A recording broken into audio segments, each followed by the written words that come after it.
The Millionaire Fastlane. Part 7. The Roads to Wealth. The right road routes to wealth.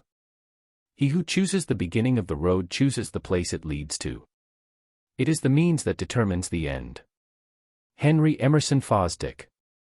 Is your road to wealth a dead end? What is the road as it relates to wealth journey?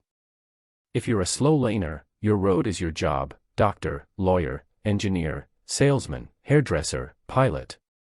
If you're a fast laner, your road is a business, internet entrepreneur, real estate investor, author, or inventor. Your road is your career or business path, and that road must be the route to wealth. Unfortunately, most jobs can't route to wealth because of their mathematical limitations and, surprisingly, most businesses don't either. A road that starts in Chicago and leads east will never hit Las Vegas. It's a dead end. If you're on an errant business road, you have to use your steering wheel and make a course correction, exit the road, take a turn, or turn around. This impasse confronts millions of business owners. They fool themselves by journeying the wrong road and then wonder why wealth has eluded them. Instead of fighting 8-hour workdays, they fight 12-hour store hours. Instead of leveraging the surrogacy of a system, they trade time for dollars. Instead of trading 5 days of work for 2 days off, they trade 6 for 1 or 7 for 0 in lifelong perpetuity. If you heed the fast lane philosophy and start a lemonade stand on the street corner simply because the fast lane said, "Start a business, I have failed," that road is the wrong road because it doesn't route to wealth. The road to wealth must route to wealth. How? Your road must go near or through the law of affection. The road to EFFECTION, the 5 fast lane commandments. The law of affection says to make millions you must impact millions. How can you impact millions? In the slow lane you explode intrinsic value, become mousely indispensable, and earn millions.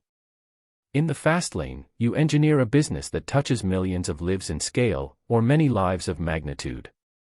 If your road doesn't lead through affection's neighborhood or have an off-ramp onto it, sorry, you're on the wrong road.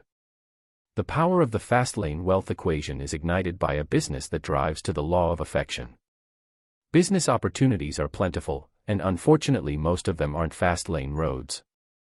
If you're stuck in a retail store selling $10 haircuts, can you reasonably expect to serve millions?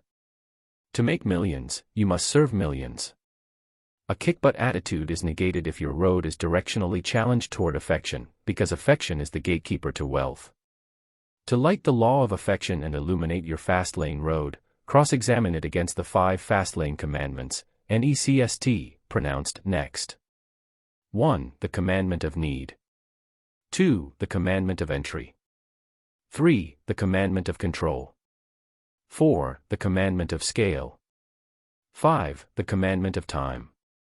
Next is a fast lane litmus test and validates your road. Does your road, or potential road, route to wealth? Is it fast lane? Can it be made fast lane? Can it hit affection? Can your road route to a multimillion-dollar enterprise, generate passive income, and end at a final liquidation event? A road meeting all 5 commandments can make you filthy rich fast. As violations accrue, the road degrades in its wealth potential, and with it, your ability to get near affection also degrades. While it's possible to violate 1 or more commandments and still create wealth quickly, you should aim for a road that satisfies all 5 commandments. Potent roads are potent wealth creators. Sadly, most business opportunities fail the commandments, and, if they fail, they don't deserve your respect or attention. Chapter Summary: Fast Lane Distinctions. Not all businesses are the right road. Few roads move at, through, or near the law of affection. The best roads and the purest fast lane satisfy the 5 fast lane commandments: need, entry, control, scale, and time. Fast Lane 30. The commandment of need. What do we live for, if not to make life less difficult for each other? George Eliot. Sand foundations crumble houses. 90% of all new businesses fail within 5 years, and I know why they fail. They fail because they fail the commandment of need. Need, E-C-S-T. When you build a business on a flawed foundation, it will fail. Sand foundations crumble houses. Businesses that violate the commandment of need either belong to the 90% failure category or masquerade as a job. Gravity cannot be defied, and the winning premise of business is a simple yet often forgotten by most business owners: businesses that solve needs win. Businesses that provide value win. Businesses that solve problems win profits. Selfish, narcissistic motives do not make good, long-term business models. Think about the purpose of businesses. Why do they exist? To satisfy your selfish desire to do what you love. To satisfy your craving for wealth and financial freedom.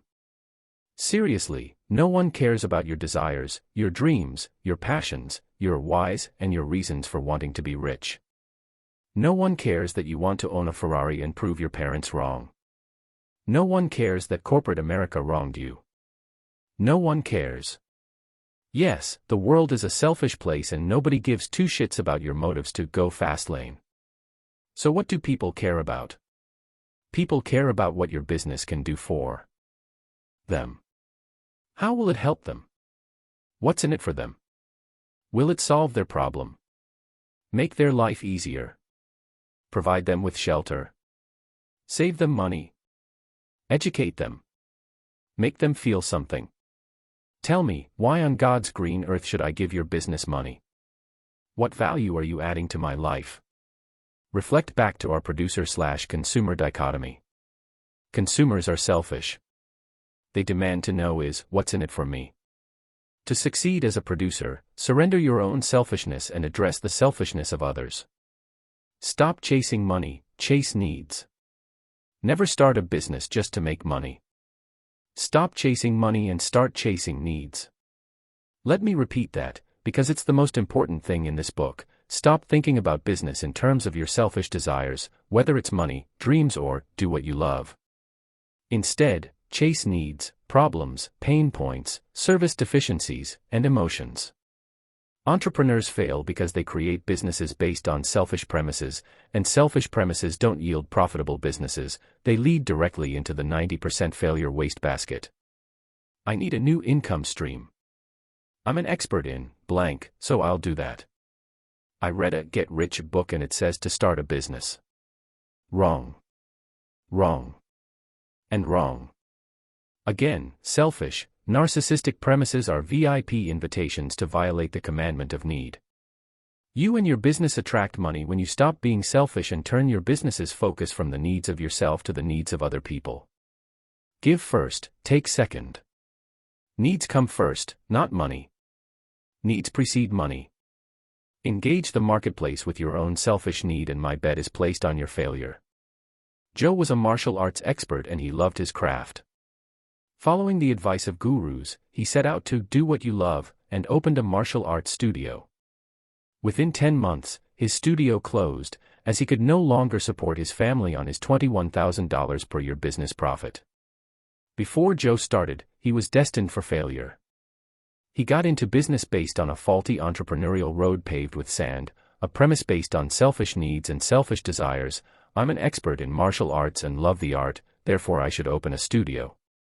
The correct foundation is externally based on needs in the marketplace, not on internal selfish needs.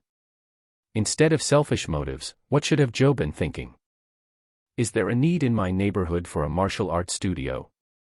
What are existing martial arts studios doing wrong that I could do better?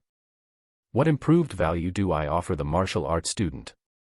What assets do I bring to this community? Joe failed because there wasn't a genuine need in the marketplace and his motives were selfish. Had Joe analyzed these questions foremost, his odds of drive, a successful road would have dramatically improved. Several years ago, during the economic expansion, I noticed a standalone storefront being built in my mother's neighborhood of Chandler, Arizona, a white, middle-class suburb of Phoenix. As the building went up and the store tenant moved in, the heat of failure percolated. How did I know? This new store was a hip-hop apparel boutique. Fasten your seatbelt, here comes failure. Why? The store violates the commandment of need. The neighborhood doesn't need a hip-hop store. The area isn't urban, there are no dance clubs nearby, and nothing looks remotely hip-hop. In fact, not 100 yards away there is an eldercare retirement home.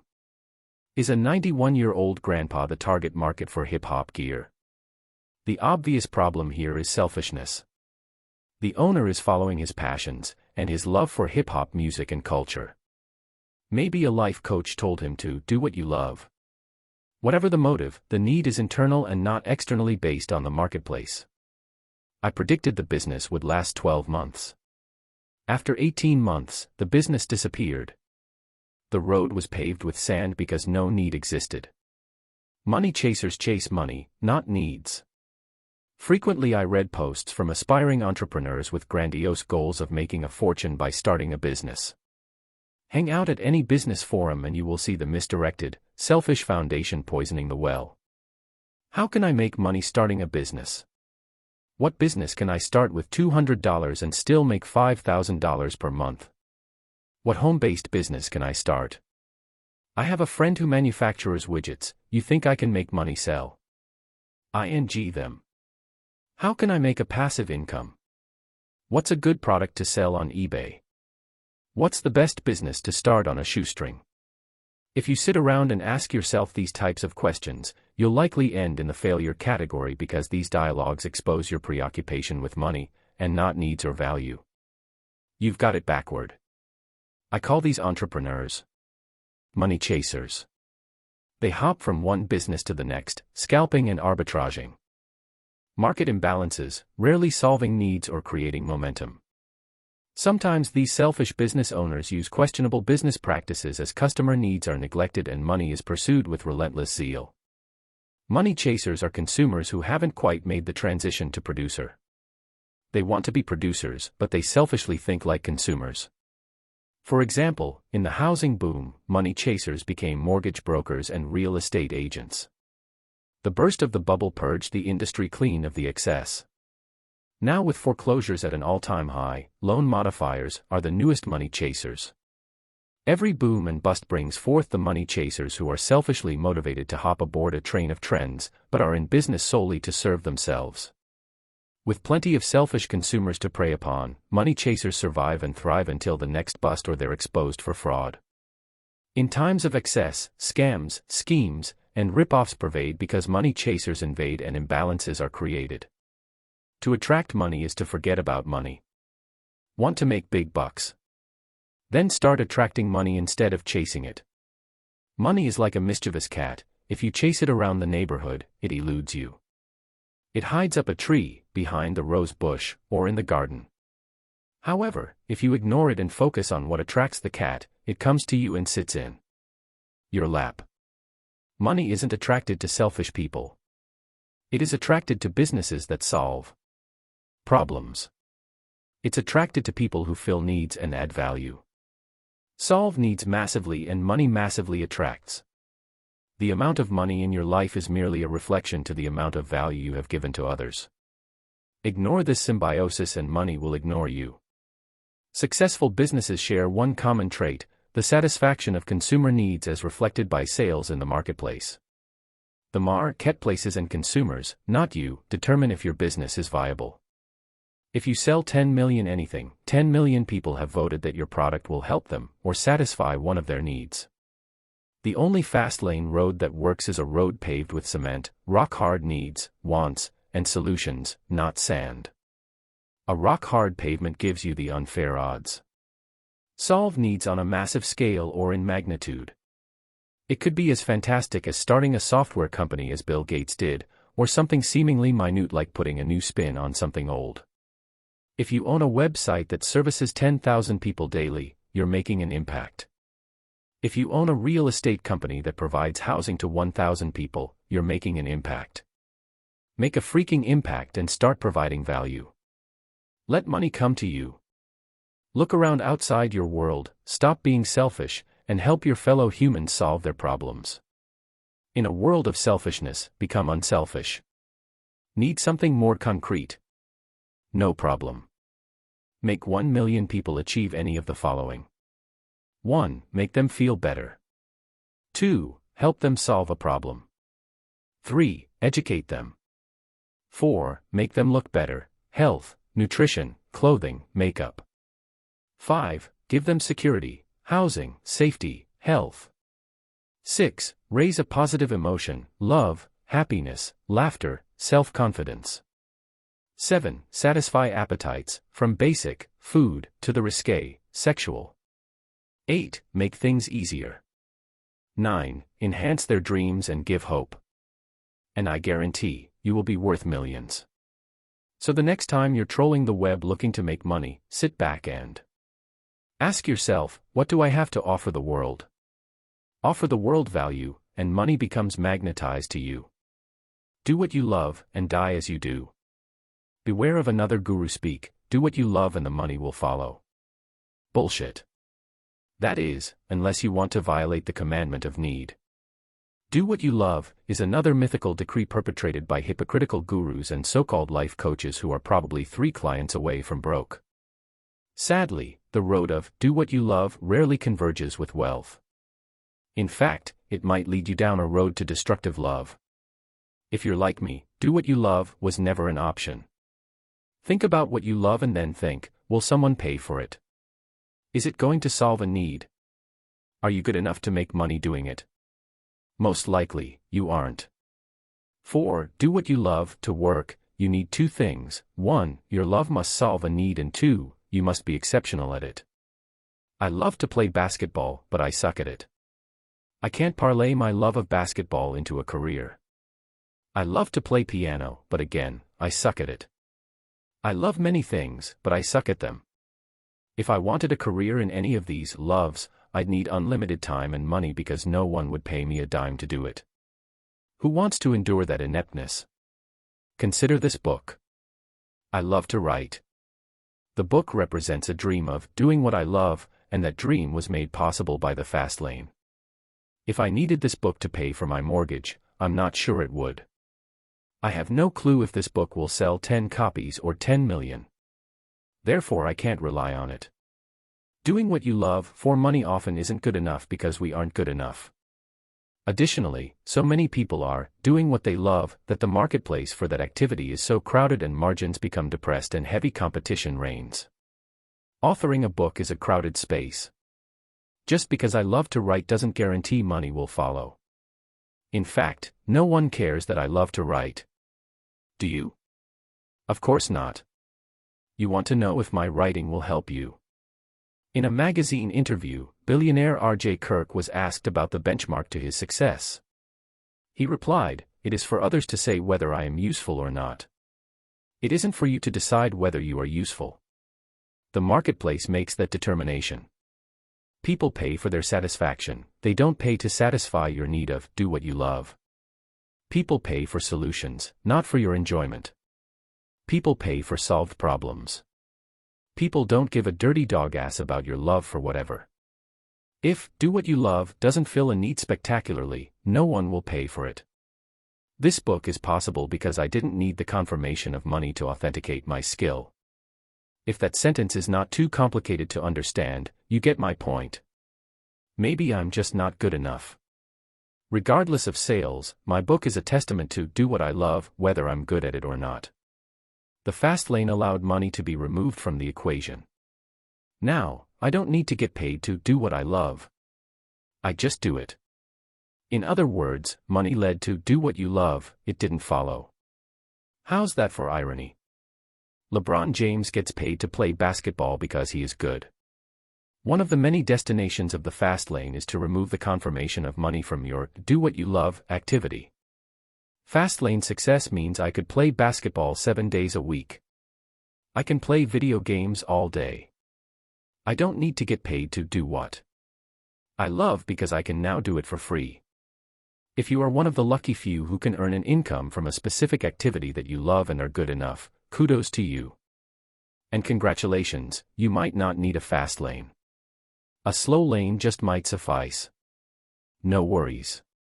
But for those of us who can't transform our loves into income, there are other alternatives paved by the fast lane. Doing what you love, fakes and derivatives. If you can't work a job or a business doing what you love, you're likely to fall into a trap. Your natural reaction is to make a deal with the devil, the slow lane. You trade your life away, doing things you hate, in exchange for doing things you love. You say, I'll do 5 days of work I hate so I can enjoy 2 weekend days doing something I love. Does this barter sound like rational thinking? For example, my friend Andy is a bank collections agent and hates his job. At beer time, I hear the complaints, the frustration, and the BS about the job, the Nazi-like micromanagement, the incompetent boss, and his psychotic coworkers. He's on the firing line from all fronts.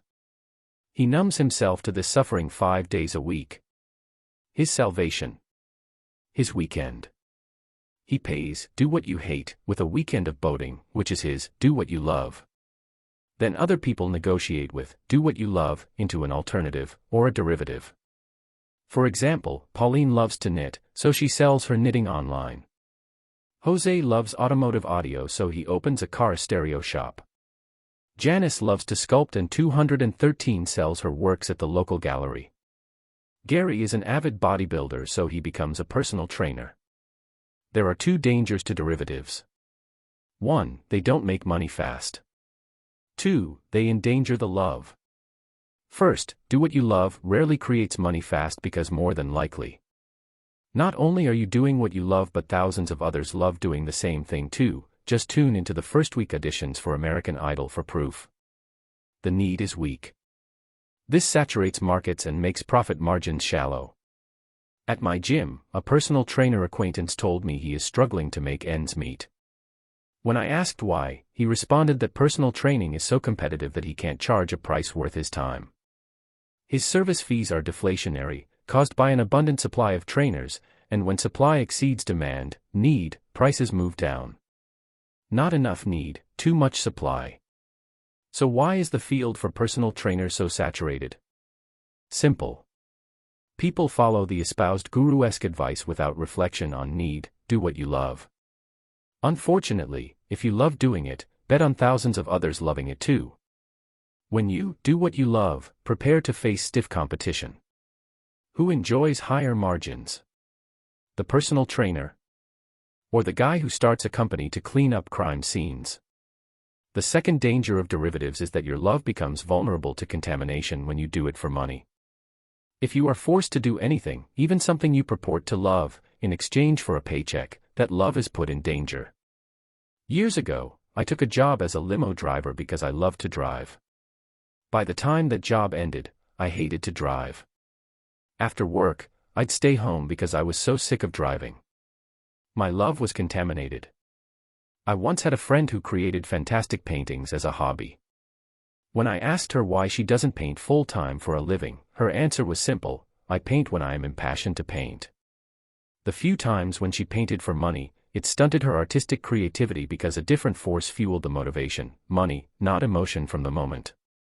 Do what you love is left to professional athletes, because they are at the pinnacle of their games. And yet, even after making millions, many of these athletes suffer the same fate. They lose their love of the game.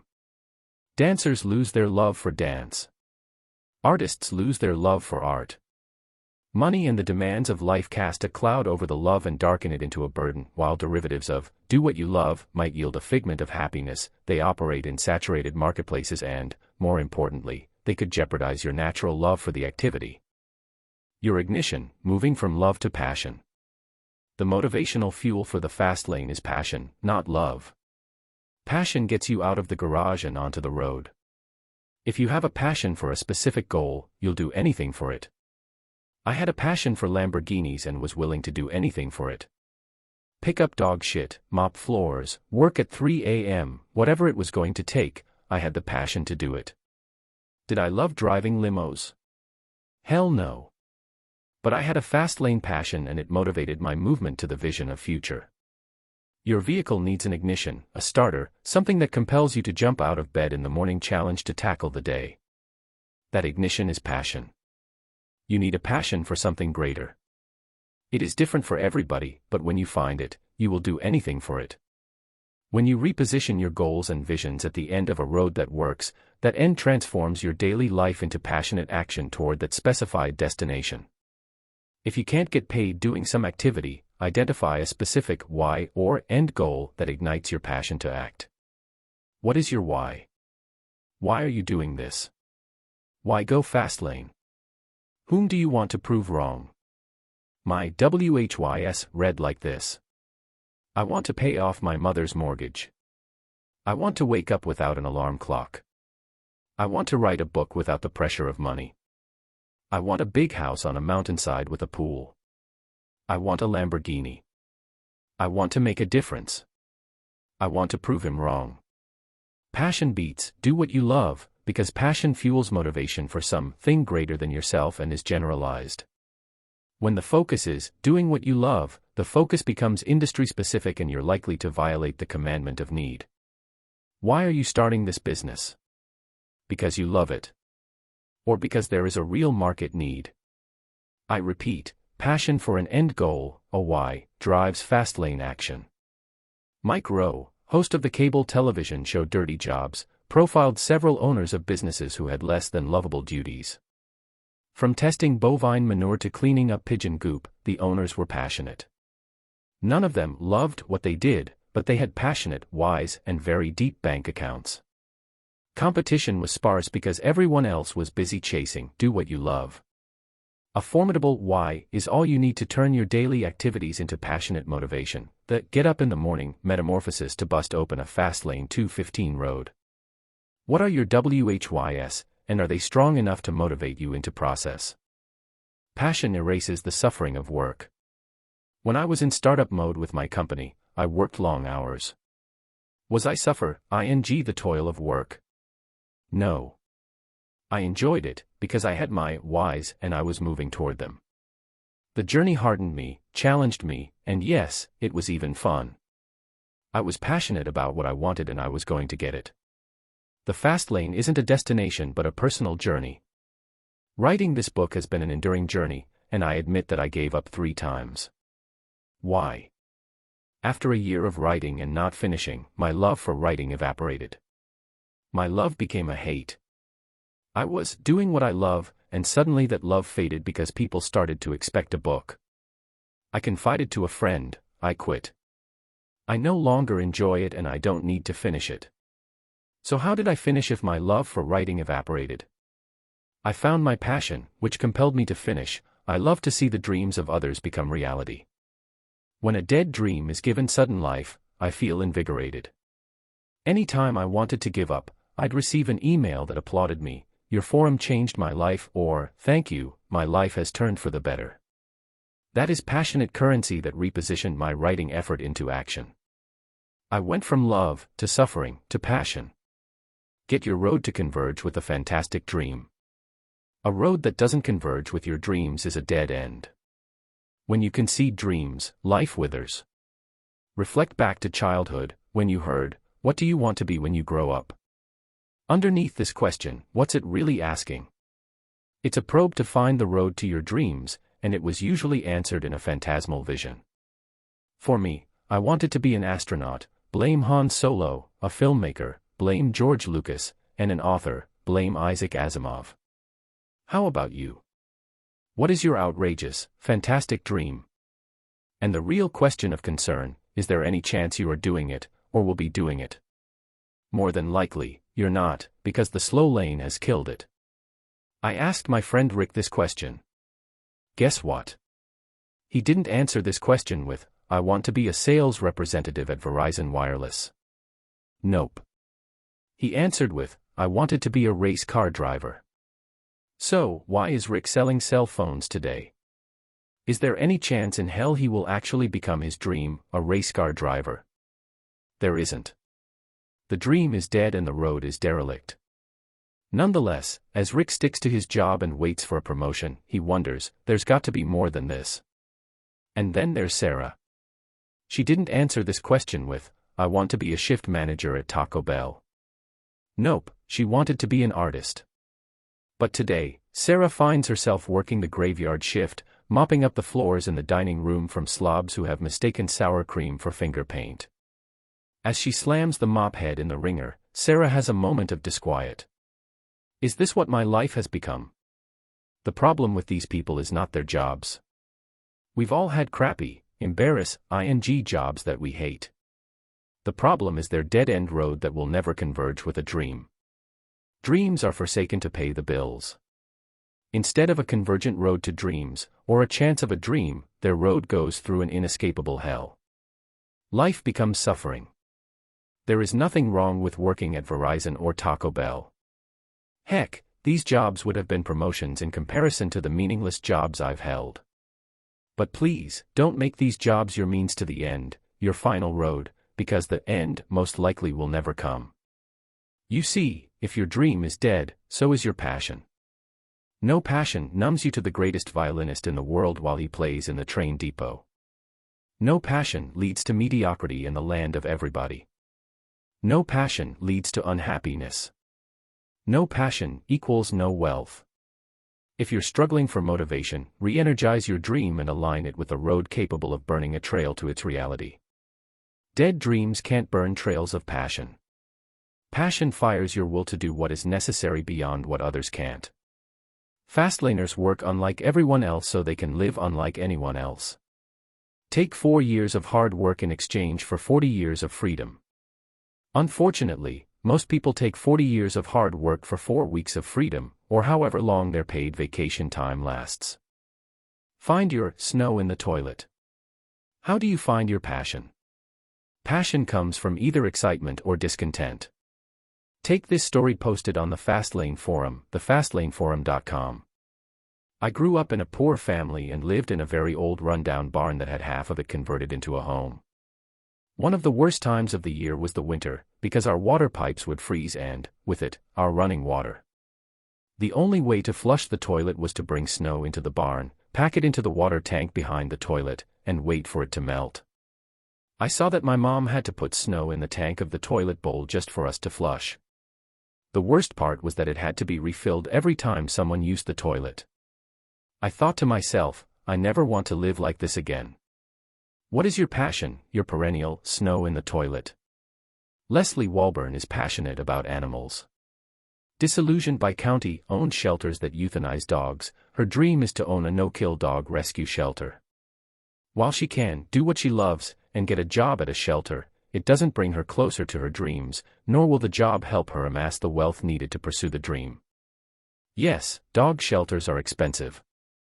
Instead, Leslie allows her passion to fuel her motivation. She starts a Fastlane business, unrelated to animals, that eventually funds her dream.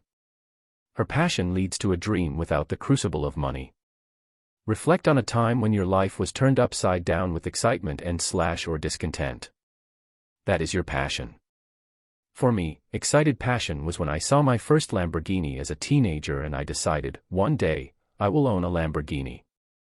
For me, discontented passion was watching my mother struggle in dead-end jobs, trying to raise 3 kids without a husband.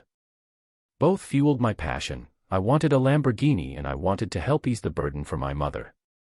Excitement, wants and desires, serves as passionate fuel, as does discontent, undesirable situations.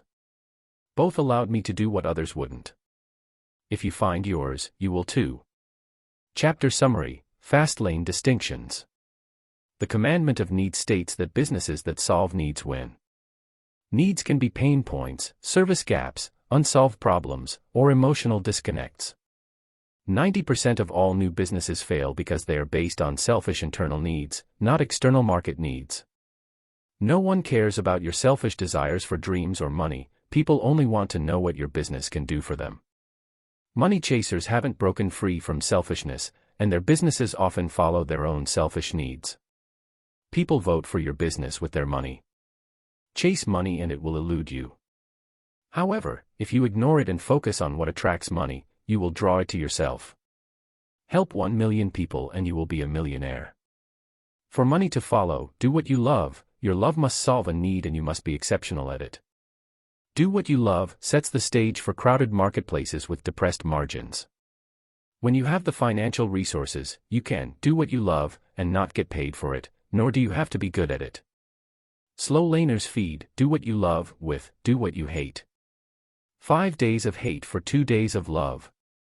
Doing what you love for money can endanger your love. Passion for an end goal, a why, drives Fastlane success. Having a passionate why can transform work into joy. Doing what you love usually leads to the violation of the commandment of need. The right road for you is one that will converge with your dreams. Fastlane 31. The Commandment of Entry. Our plans miscarry because they have no aim. When a man does not know what harbor he is making for, no wind is the right wind. Seneca. You can be the sheep or the sheepherder. It was 1994 and I was stuffed in a hot auditorium, tucked away in a chaotic mass of people, an ant submersed in an anthill. Months earlier, I had become involved in a network marketing company, and this was their monthly motivational meeting. The crowd was excited, anxious, and revved up. I wasn't. I looked around and saw a problem. I saw an army of drones clutch ing onto whatever was said, critical reasoning cast aside, and myself about to be indoctrinated. I didn't go so easy. I asked questions. I was persistent, nosy, and curious about the road I was about to take. How much money are you making? I asked early and often. Like politicians, the answer was sideswiped and deflected to a default person in the organization, but I wasn't fooled. Okay, you've already told me that Bill Hansen makes $30,000 a month, but how much do you make? And you? And you? And the other 3,000 people in this room? The fact is, few of them made any money at all. Why? They were stuck driving a congested road full of traffic that failed the commandment of entry. Crowded, jammed roads move slowly, if at all. The commandment of entry. I failed networking marketing 4 times because subconsciously I possessed the truth: the road was a violation to the commandment of entry. Entry, C, S, T. The commandment of entry states that as entry barriers to any business road fall, or lessen, the effectiveness of that road declines while competition in that field subsequently strengthens. Higher entry barriers equate to stronger, more powerful roads with less competition and less need for exceptionality. Low barrier entry businesses are weak roads because easy entry creates high competition and high traffic, all of which share the same pie. And where there is traffic, there is no movement. In other words, if getting into business is as simple as paying $200 for a distributor kit, there are no entry barriers, and the opportunity should be passed. If any Joe Blow napping behind Chan's Chinese restaurant in the alley next to a dumpster can start your business in minutes, it isn't a business you want to be doing. The world is littered with so-called businesses that have no entry barriers. And that is why they suck and the people who follow them aren't rich. A decade ago the big buzz was, make millions on eBay. It didn't last long because this opportunity eventually violated the commandment of entry. If you could create an eBay business in 10 minutes, guess what? So could millions of other people. And who made the millions? The early adopters, eBay, and eBay's founders. They drove the fast lane and picked up millions of hitchhikers along the way. Few did well, while millions did not. The big buzz just months ago was internet blogging. Bloggers are making thousands. True, but nowadays, the multi-millionaire blogger is now the exception rather than the rule. Why? The opportunity has been beaten down by ease of entry, causing traffic, competition, and saturation. Saturation causes noise. Noise causes declining sales volumes. Declining sales volumes cause profit erosion. If anyone can start a business in 1 day or less doing what you do, you probably are violating the commandment of entry and tough odds are ahead. Network marketing, or multi-level marketing, MLM, always fails the commandment of entry, unless you own and create the MLM company yourself. If you're in a room with 2,000 other people who do exactly what you do, you're fighting stiff odds. Who is the innovator, the leader, and the one standing on a cliff parting the Red Sea? The guy on stage who founded the MLM company is the Fastlaner. And you? Sorry, but you're just another soldier in his Fastlane army, a cog in his marketing strategy. The MLM founder doesn't need to climb the pyramid, because he built the pyramid. You can be a pyramid builder or a pyramid climber. You can be the sheep or the sheepherder. Exceptionalism is required to overcome weak entry. If you violate the commandment of entry, be prepared to be exceptional. Exceptionality breaks the odds of entry. Unfortunately, exceptionality is a long shot, much like an above-average high school athlete going pro.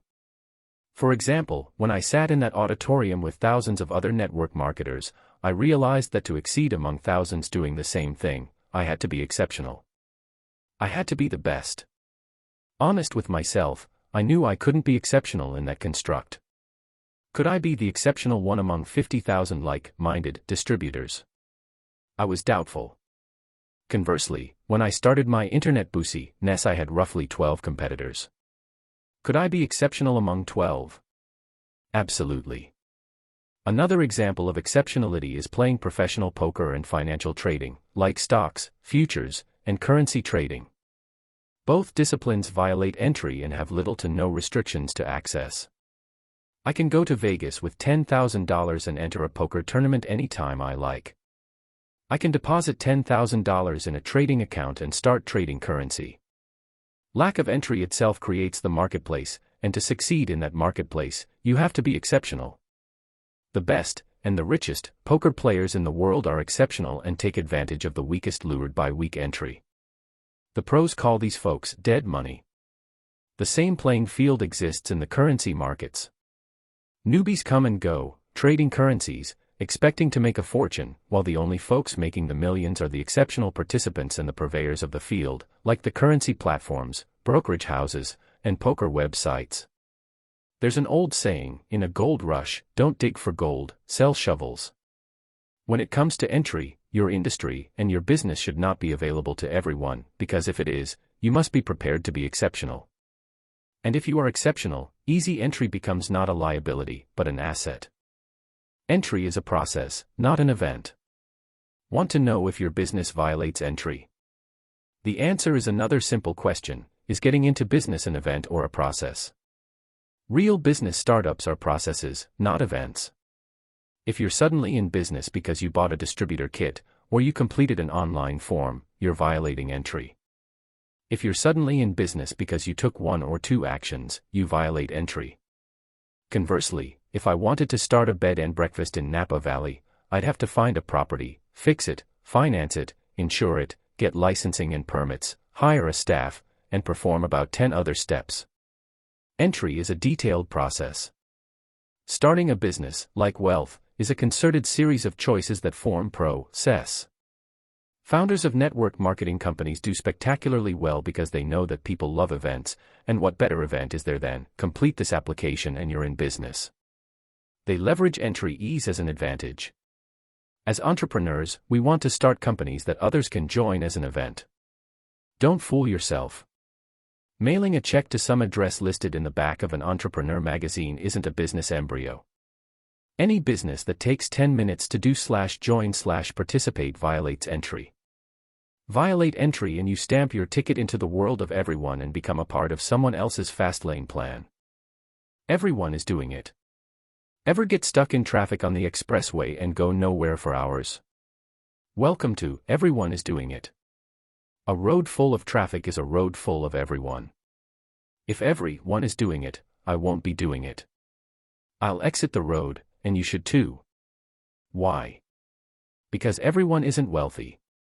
If everyone were wealthy, everybody is doing it would work. When it comes to money, the best warning flag is everyone. Everyone is a red flag that the commandment of entry has been violated. If everyone is engaged in the same activity, it surely will fail. While everyone was buying houses like crazy during the housing boom, I did the opposite. I sat on the sidelines and sold. When the frenzy is buying, you should be selling. When the frenzy is selling, you should be buying or staying pat. History is littered with everyone is doing it booms and busts. In the last decade alone, including the tech stock boom of the late 1990s, the great oil price explosion, and, more recently, the housing bust that led to the worldwide financial meltdown, there are perfect examples of everyone is doing it. Everyone is doing it is a heavily trafficked road that moves slowly toward impending doom, like a herd of lambs heading for slaughter. The warning signs of everyone. In the late 1990s when tech stocks were skyrocketing, I lost money because I followed everyone. I learned. During the latest housing boom, I didn't buy a house. No, this time I sold 3 properties before the decline. While the housing market collapsed and stocks soon followed, I was long gone and sitting in cash. How did I know? I spotted the signs of everyone is doing it because if everyone were rich, everybody is doing it, would work. While this logic might seem spurious, it has never failed me. How do I know when everyone is doing it? Simple. When there is irrational exuberance about any investment that pervades to team consumer, the general populace, that's when I know it is time to get out and stay out. When the plumber comes over to fix the toilet and raves about his 3 rental properties that have appreciated 15% in the last 3 months, it's time to get out and stay out. When your personal trainer raves about his internet stock portfolio that earned 40% in 2 months, it's time to get out and stay out. When your truck driving cousin calls you and asks about investing in oil because it's $150 a barrel, it's time to get out and stay out. Dumb money, everyone, always shows up at the end of a boom. Who is dumb money? Consumers. Money chasers. But some shrewd people have mastered the rule of everyone. Instead of getting out, they short the other side and profit from the downfall. With every busted boom, new millionaires and billionaires are created because they saw the impending collapse inevitable in every meteoric irrational ascension. While the stock market imploded in early 2009, who was buying and who was selling? Everyone was selling. I was long gone and sold a year earlier. Warren Buffett was buying. Everyone sells and the richest man in the world buys. Could it be that everyone is wrong? Yes, it could. If you want to live unlike everyone, you can't be like everyone. Don't confuse that with exceptionality. You have to lead the pack and have everyone follow. When the lambs are lining up single file for slaughter, you want to own the slaughterhouse. Chapter Summary: Fastlane Distinctions. The commandment of entry states that as entry barriers fall, competition rises and the road weakens. Easy access roads carry more traffic. More traffic generates higher competition, and higher competition creates lower margins for the participants. Businesses with weak entry often lack control and operate in saturated marketplaces. Exceptionalism is required to overcome weak entry barriers. Access to a business road should be a process with a toll, not an event. Everyone consists of the general populace and is served by the mainstream media. If everyone were wealthy, everybody is doing it, would work. And if everyone is wealthy, then no one is wealthy. Everyone is doing it is a signal to overbought conditions and the entrance of dumb money. Fastlane 32. The commandment of control. There is no dependence that can be sure but a dependence on oneself. John Gay. Demand the driver's seat. Yes or no? You're either driving the fast lane or you aren't. You're either in control over your financial plan or you aren't. There is no in between. And if you're not driving, you're sitting in the passenger seat and someone else is in control. Envision your dream car, boat, or plane. Great, now here are the keys. You get it for 1 hour, unencumbered. Would you grab those keys and take it for a joyride, using every single minute? Or would you plop your butt down in the passenger seat and resign? You take control, I'll sit in the passenger seat and hitchhike a ride. Senseless? Not exactly. This is how many people approach business. They hitchhike, they give up the driver's seat, and they violate the commandment of control. In doing so, they sacrifice control over their financial plan and ultimately make someone else rich. Hitchhiking a fast lane. While hitchhikers of life tread the sidewalk and are victims, the hitchhikers of business violate the commandment of control. Control, S-T. A business hitchhiker seeks refuge from risk and cowers within the confines of a matriarchal organization. This subservient relationship renders a loss of control and leaves you vulnerable to the actions of the driver. When you control your business, you control everything in your business, your organization, your products, your pricing, your revenue model, and your operational choices. If you can't control every aspect of your company, you're not driving. And if you can't drive, you set yourself up for sudden, unexpected crashes. Fast lane drivers retain control. Those who violate the commandment do not. In general, drivers create MLM companies, they don't join them. Drivers sell franchises, they don't buy them. Drivers offer affiliate programs, they don't join them. Drivers run hedge funds, they don't invest in them. Drivers sell stock, they don't buy stock. Drivers offer dropshipping, they don't use dropshipping. Drivers offer employment, they don't get employed. Drivers accept rents and royalties, they don't pay rents and royalties. Drivers sell licenses, they don't buy them. Drivers sell IPO shares, they don't buy them. So are you driving a fast lane? Or hitchhiking one? If this hitchhiker description describes you, don't get discouraged or defensive. You can't be a driver in every instance. Heck, even I engage in hitchhiking activities. Fast lane hitchhikers can make good money, sometimes boatloads. However, understand this, the driver retains control and makes the big money. At best, the hitchhiker makes good money. Good money versus big money. There is a difference between good money, big money, and legendary money. Good money is $20,000 per month. The cattle call of every network marketing company is, hey, wanna make $10,000 a month? Big deal. Remember your windshield. It's big money only in your head. That's decent money but nothing that's going to put you into a private jet and 40-foot yacht on Newport Beach. Big money is $200,000 per month. Now we're talking, $200,000 every month will make a dent into your lifestyle. When you earn this level of income, life changes. And then there is legendary money, where you earn more than $1 million every month. Outrageous? Not at all. When you leverage all 5 commandments and control your company, $1 million a month is not impossible. To hit big money or legendary money, you need to control your system and every aspect of that system. When you relinquish control and defer power to a higher authority, you cede big money to the driver and accept good money as the passenger. For example, my website offered an affiliate program. My best affiliate consistently earned $20,000 plus per month. Yes, he was making good money. He was the hitchhiking passenger, and I was the driver, controlling the affiliate process. However, think about the danger he assumed. At any moment I could have instituted a new policy that would have reduced his earnings.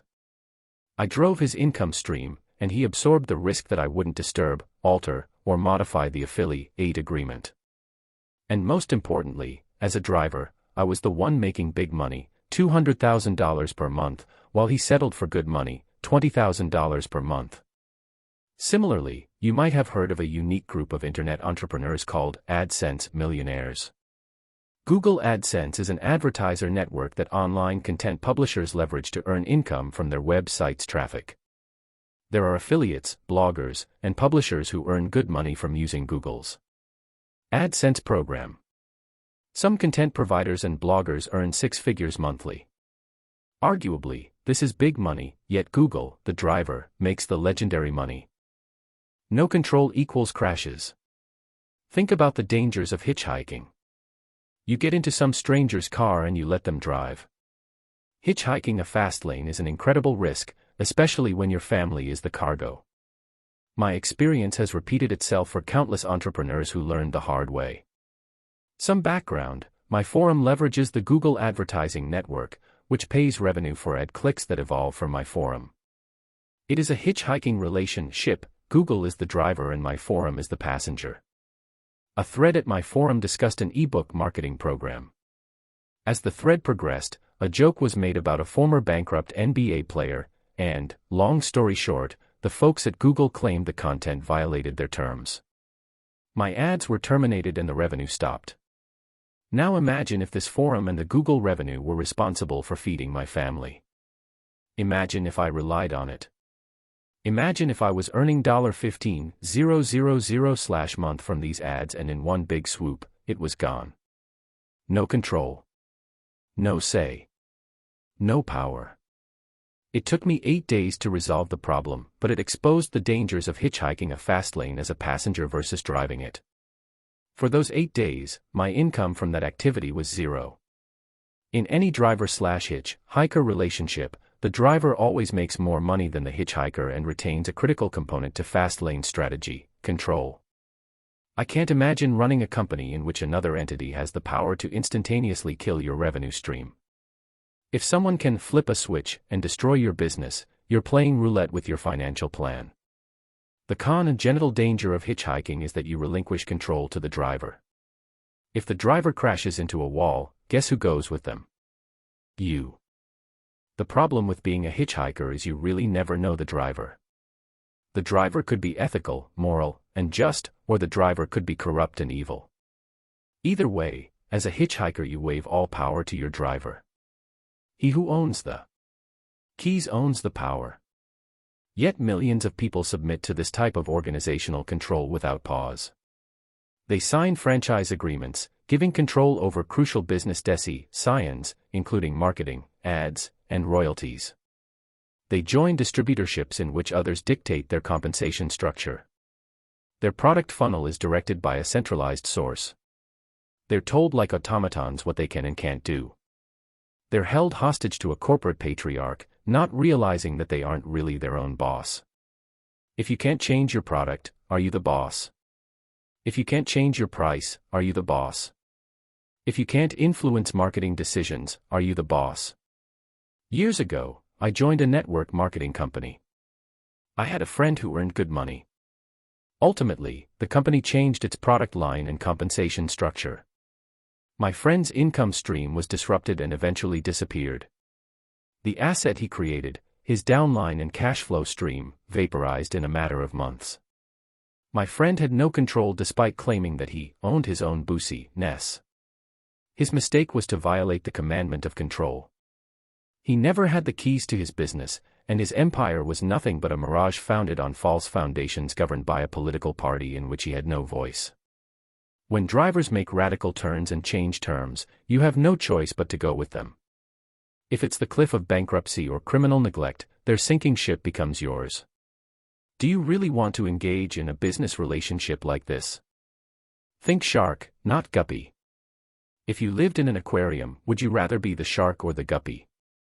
Sharks eat, guppies get eaten.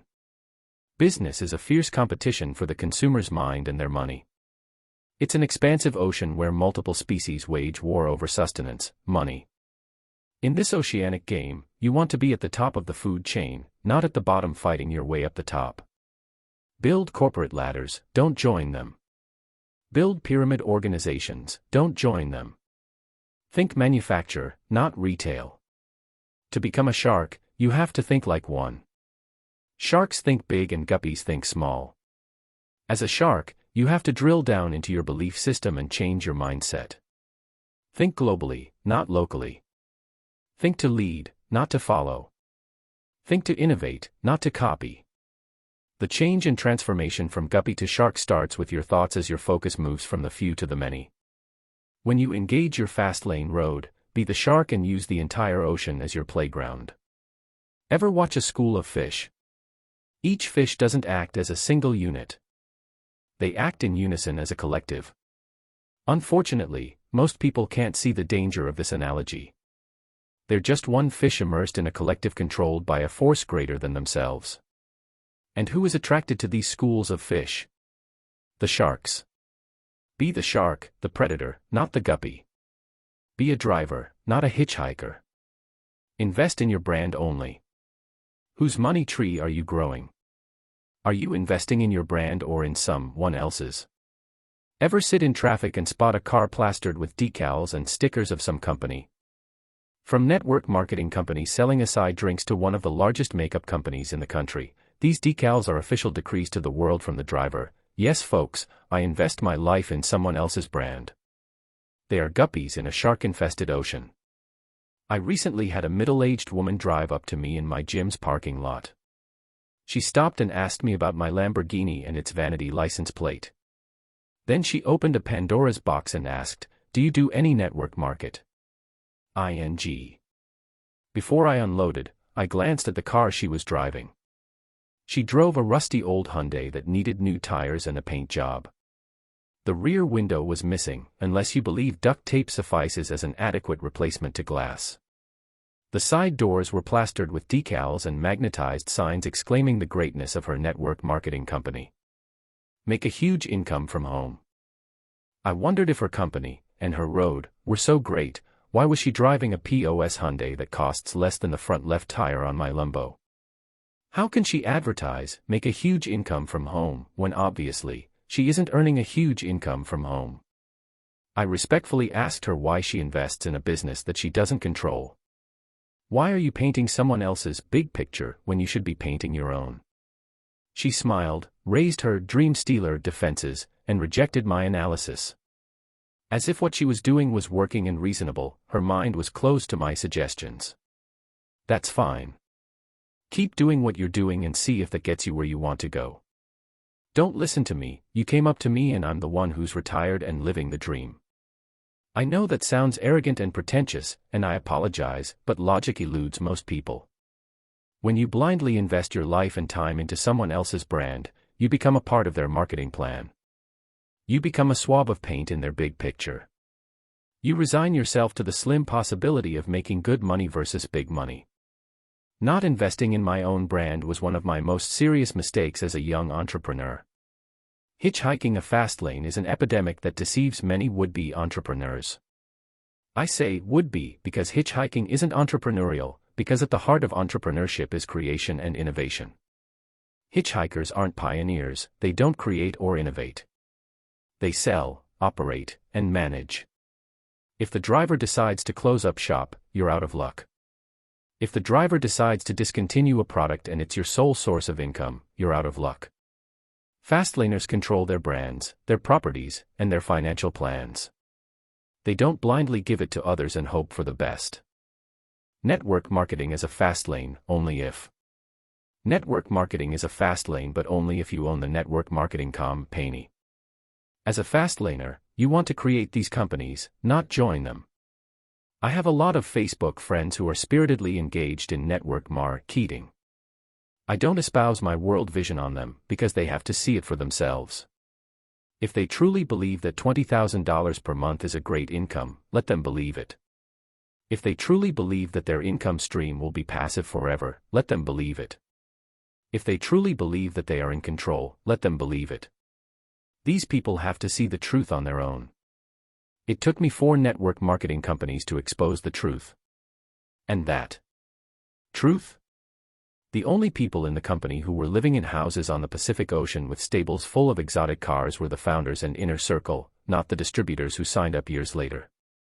I don't hide my discontent for network marketing, although the reason for my discontent is misconstrued.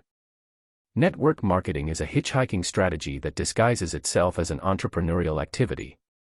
My discontent lies in the misconception millions fall for the pitches such as, be your own boss. Own your own company, or passive residual income. While there is a small sliver of validity to these claims, they cloud the real essence of MLM, which is sales, distribution, and training, not entrepreneurship.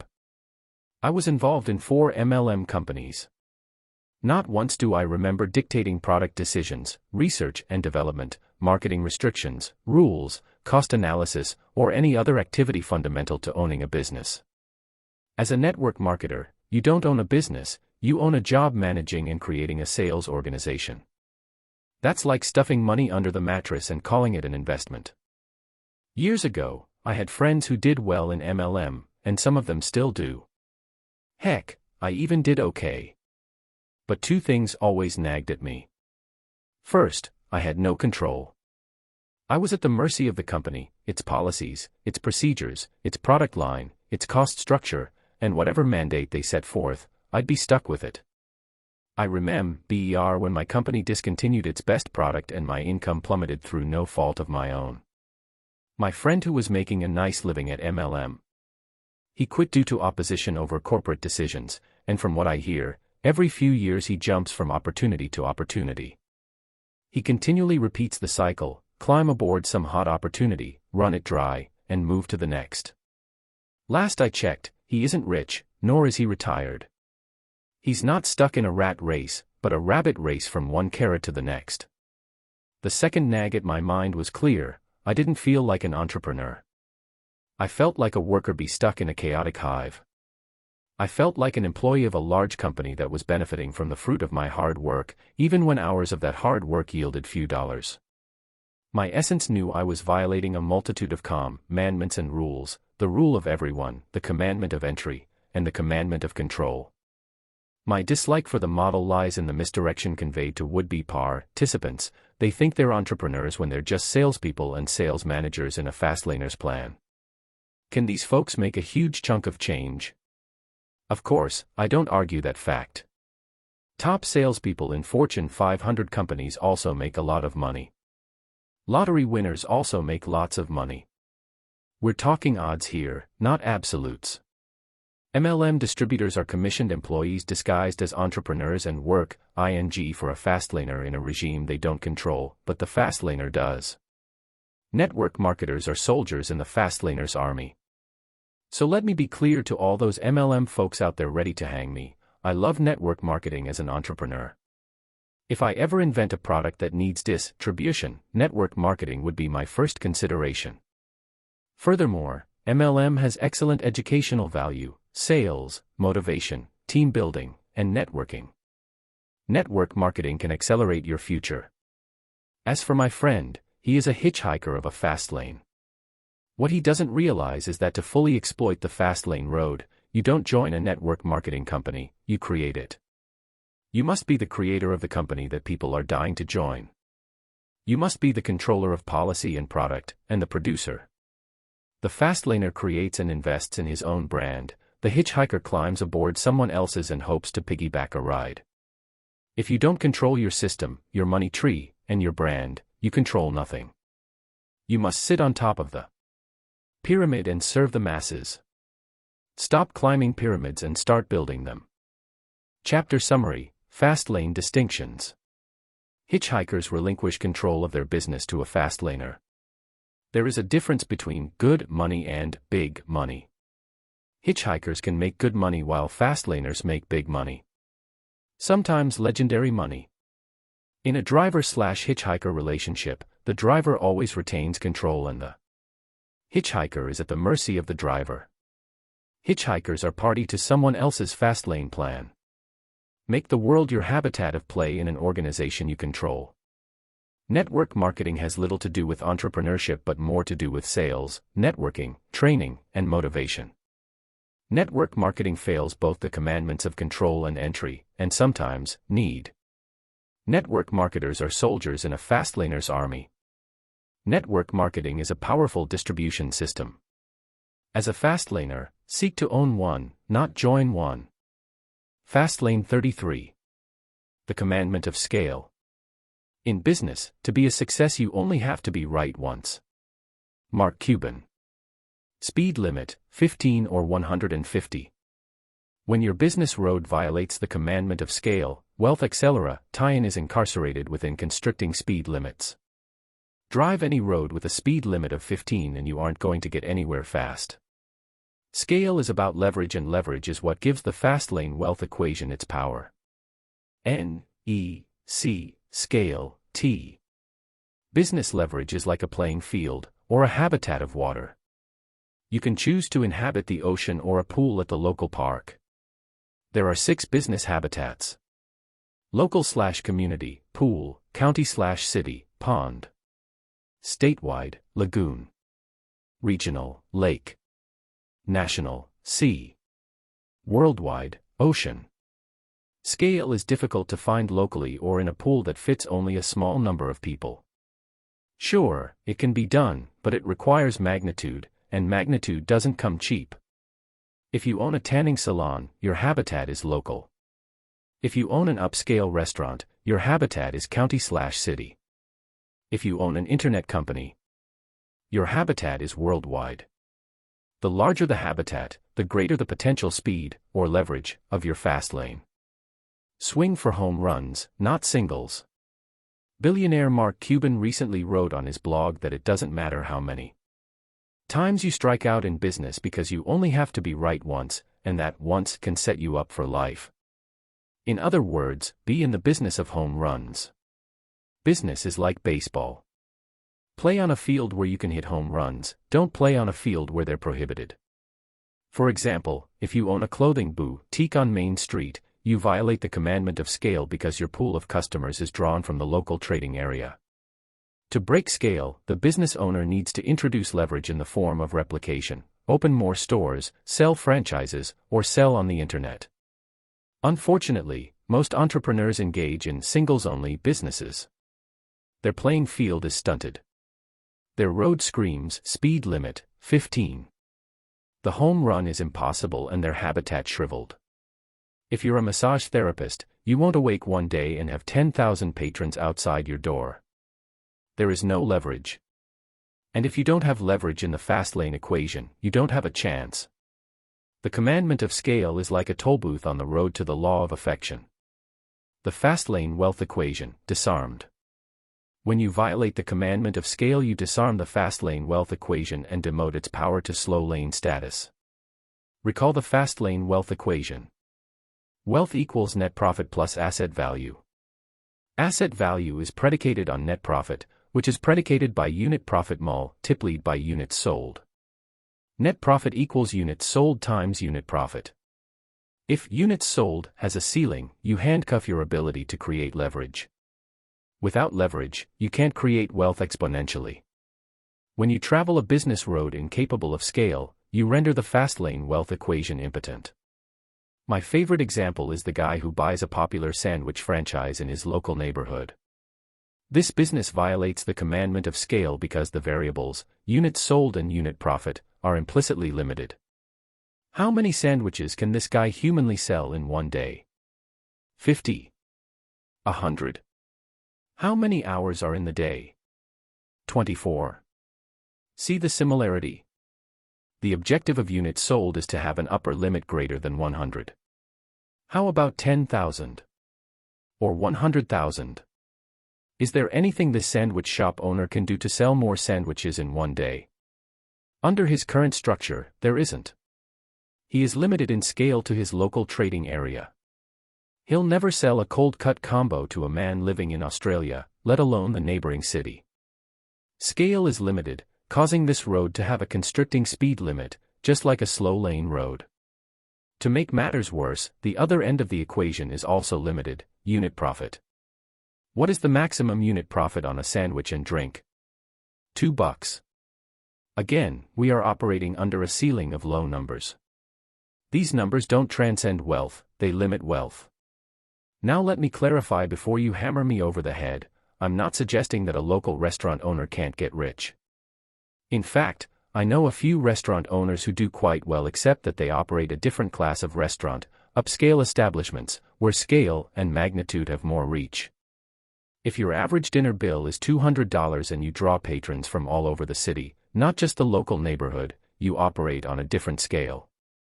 Unit profit isn't $2 per sandwich, but $40 per person, and with alcohol it climbs to $60. Reach or magnitude equals scale. To achieve scale, magnitude or reach must increase. Magnitude is naturally increased with price or cost. If you sell Lamborghinis over Hyundais, you have greater magnitude simply by the implicit price of Lamborghinis. You are near affection. Lamborghini owners most likely exploit the law of affection. If you are a real estate agent for the rich and sell multimillion-dollar estates, you achieve magnitude implicit by price. Higher prices and cost implicitly drive magnitude. If you successfully sell the most expensive apartment building in Manhattan, you have had an effect of magnitude and realize scale. If you are operating with magnitude, you are near or at affection, reach, exclusive of magnitude, also achieves scale. Reach is massive numbers. The more people you reach, the greater scale potential. Who does your business serve? The local neighborhood? Or the world? The bigger your pool of play, the bigger your potential for wealth. The guy stuck on Main Street selling sandwiches has no scale and no magnitude. Is there anything this guy can do to turn his $40,000 per year profit into $400,000? Nope. He's done before he even started. He didn't buy a franchise, he bought a job. He will never get rich until he wakes up and realizes that scale is not reached selling $1 margin sandwiches to 100 people a day. Scale is leverage.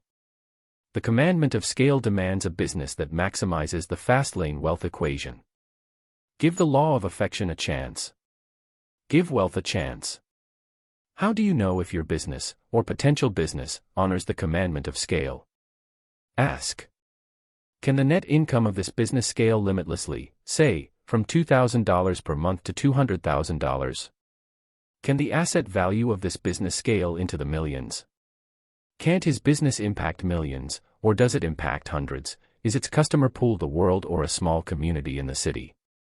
Can this business be replicated and expanded beyond the local trading area by franchising, chaining, or additional units? Best case scenario, what is the unit sold potential? 100 or 100 million? Best case scenario, how pliable is unit profit? Does it have magnitude? If you can't affirm these questions, you might be stuck in a restrictive business where wealth creation is stifled. Tiny habitats create tiny wealth. Scale is large numbers. Think big, nationally, and globally. Big numbers, or scale, is the inroad to the law of affection. To make millions, you must affect millions. That doesn't happen in a small store on Main Street, but in hundreds of stores across the country. Drive Affection's neighborhood. A wealth-seeking friend of mine asked if I thought buying a coffee franchise was a good idea. I said, no. My answer shocked him because he played the "be your own boss" drum. I didn't like the idea because the gateway into the law of affection was barricaded. The problem? His goal was financial freedom. If this was his goal, owning a coffee franchise in the local community wasn't going to do the trick. With a coffee shop, he has no access to the law of affection. Selling 100 lattes a day simply won't make an impact in either scale or magnitude. And since he didn't want to own 20 of these franchises, but just one, he was barricading himself from the law. Road closed. If you can't access the law of affection, you won't get rich. The conduit to all wealth is via the law of affection. For the slow laner, the LOE has to be hit by massive intrinsic value explosion, sing in front of millions, entertain millions, play ball in front of millions. For the fast laner, the LOE is leveraged by scale or asset value explosion, sell millions, help millions, serve millions, impact millions. Law of EFFEC tie-in barricades. There are 3 barricades that prevent entrepreneurs from realizing the law of affection: scale, magnitude, and source. The strongest barricade to affection is scale. If you can't serve millions, you won't make millions. Returning to my friend's coffee shop, his units sold variable within the Fastlane wealth equation is restricted because his cafe is confined to a local community. His sales are mathematically caged to a stiff number, scale is absent. He will never sell coffee to someone in New Zealand. A business that lacks scale acts like a car with a speed governor that prevents acceleration. My friend's only option to break scale would be to purchase more franchises in more locations. If he owned 29 franchises across the state, he suddenly would be serving 6,000 coffees per day. Scale becomes prevalent, and attached to scale is the law of affection. Of course, the optimum Fastlane strategy is not buying franchises, but selling them. If my friend doesn't want to own multiple franchises, he can't break the barricade of scale. Without scale, units sold, or magnitude, high unit profit, he drives a business that will produce a weak asset value. His wealth equation becomes retarded and the law of affection quarantined, remanding him to a middle-class work-life existence. With a middle-class income and a weak asset valuation, he defects to a wealth equation emblematic of the slow lane. The other barricade to affection is magnitude. Because our coffee shop owner is restricted in scale, his other option is scale by magnitude. Unfortunately, the magnitude road is also closed. Unit profit cannot be manipulated. Every sale won't generate a profit of greater than a few bucks, and raising prices reduces units sold. A $100,000 profit on each coffee sold is impossible. While direct access to the law of affection is a foolproof road to wealth, indirect access isn't so clear, since affection always trickles up to owners and product heirs, not down to employees or consumers. For example, if you work as a doctor at a private care facility, you could argue that you have magnitude and therefore, you should be rich. In fact, all doctors should be rich since they have magnitude, right? Not exactly. The fault in this presumption is that the law of affection honors only those in control. That private health care facility. The facility's owner receives the full benefit of affection, not the doctors he hired.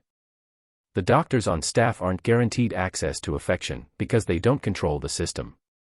Can they be rich anyway? Sure, but that decision is left to intrinsic value evaluations to be made by the owner of the system. Doctors who own practices and hire other doctors get full access to affection and get rich. Affection always is biased toward the architect of the system.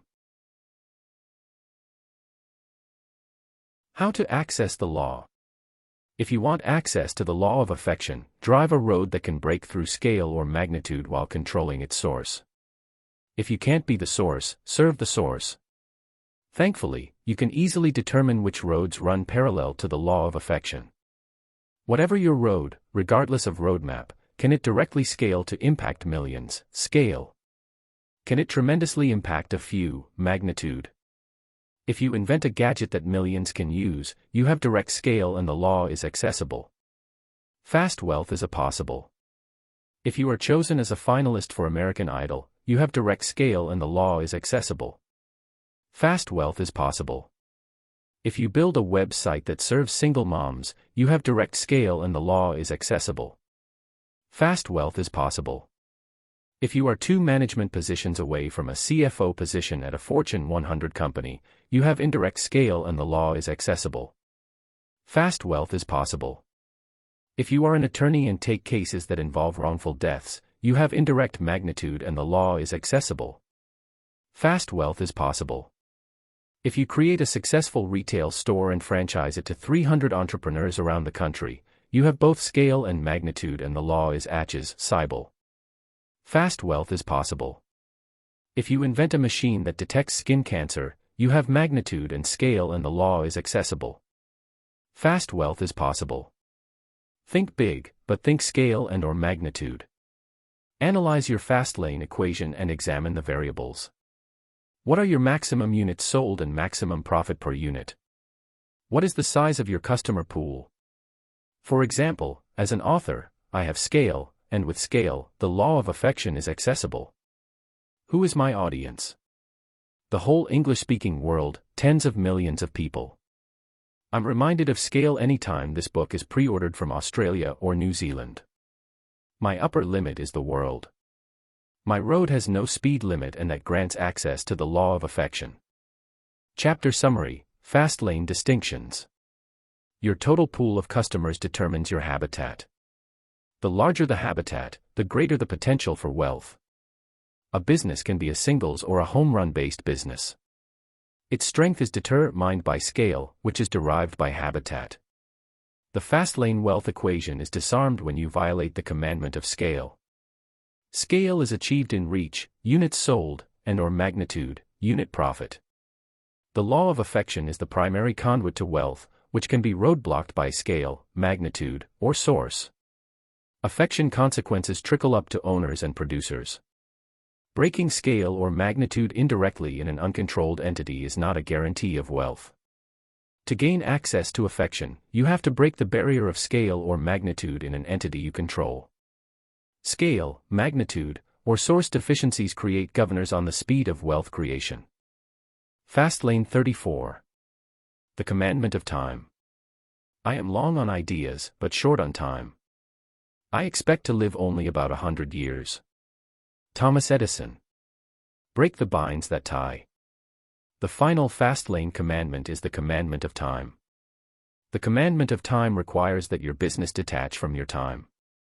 Can your business substitute for you and blossom into a money tree? Passive income is a Fastlane objective that comes from the commandment of time. N-E-C-S, time. Remember this, owning a business doesn't guarantee wealth or detachment from time. Some business owners are married to their businesses because their bosses violate the commandment of time. The business ostensibly becomes a job and a lifelong prison sentence. While giving up your heart and soul for a business is perfectly normal in startup, growth, and maturation stage, it isn't a prescription I'd want to endure for 40 years. The commandment of time asks, can this business be automated and systematized to operate while I'm absent?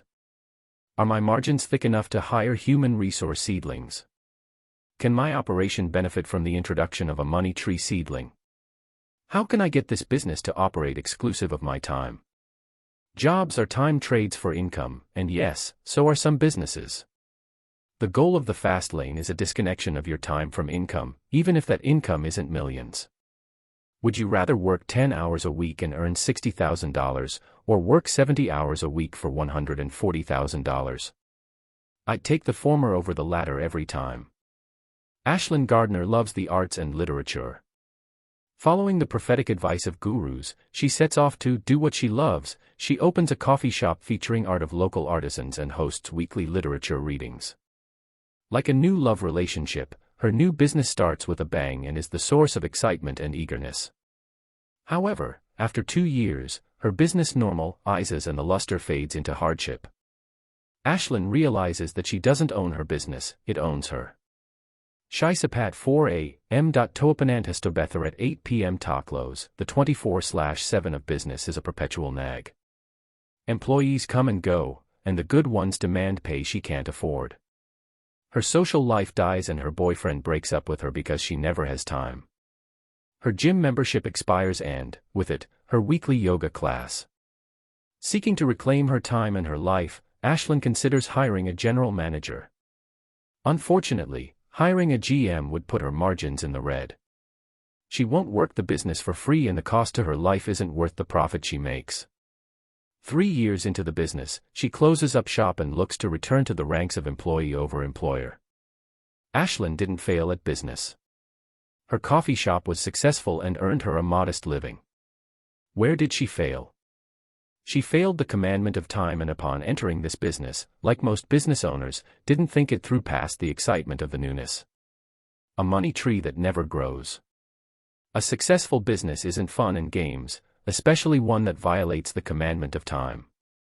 Often people get into business with the wrong idea of what it will be like. Fueled by gurus and life coaches, many are misled, believing that, be your own boss, and, do what you love, is enough motivational fire to sprout success. Unfortunately, these would-be business owners merge onto roads that may as well trail a path through desert. And sorry, money trees don't grow in the desert. Think about Ashlyn and her quaint coffee shop. Was she her own boss? Sure, but it wasn't enough. Ashlyn's coffee shop didn't necessarily fail, but it failed her. She was motivated by her passion for art and literature. She was motivated to be her own boss. While such dispositions are healthy, it isn't enough to change a deficient road. You can't sprout flowers from arid soil. As a fastlaner, your road should be traveled with the intention to make it automated. You want passivity in a living money tree. When you fail the command meant of time, the failure is caused by one of two obstacles. They are: 1. You don't have access to the seeds because your road started with a deficiency. 2. The seeds won't grow in infertile soil. If your business is based on one of the money tree seedlings, it should be capable of growing a money tree. Content systems, computer systems, software systems, distribution systems, and human resource systems are all seedlings to money trees. If your business isn't based on one, can one be added to make it passive?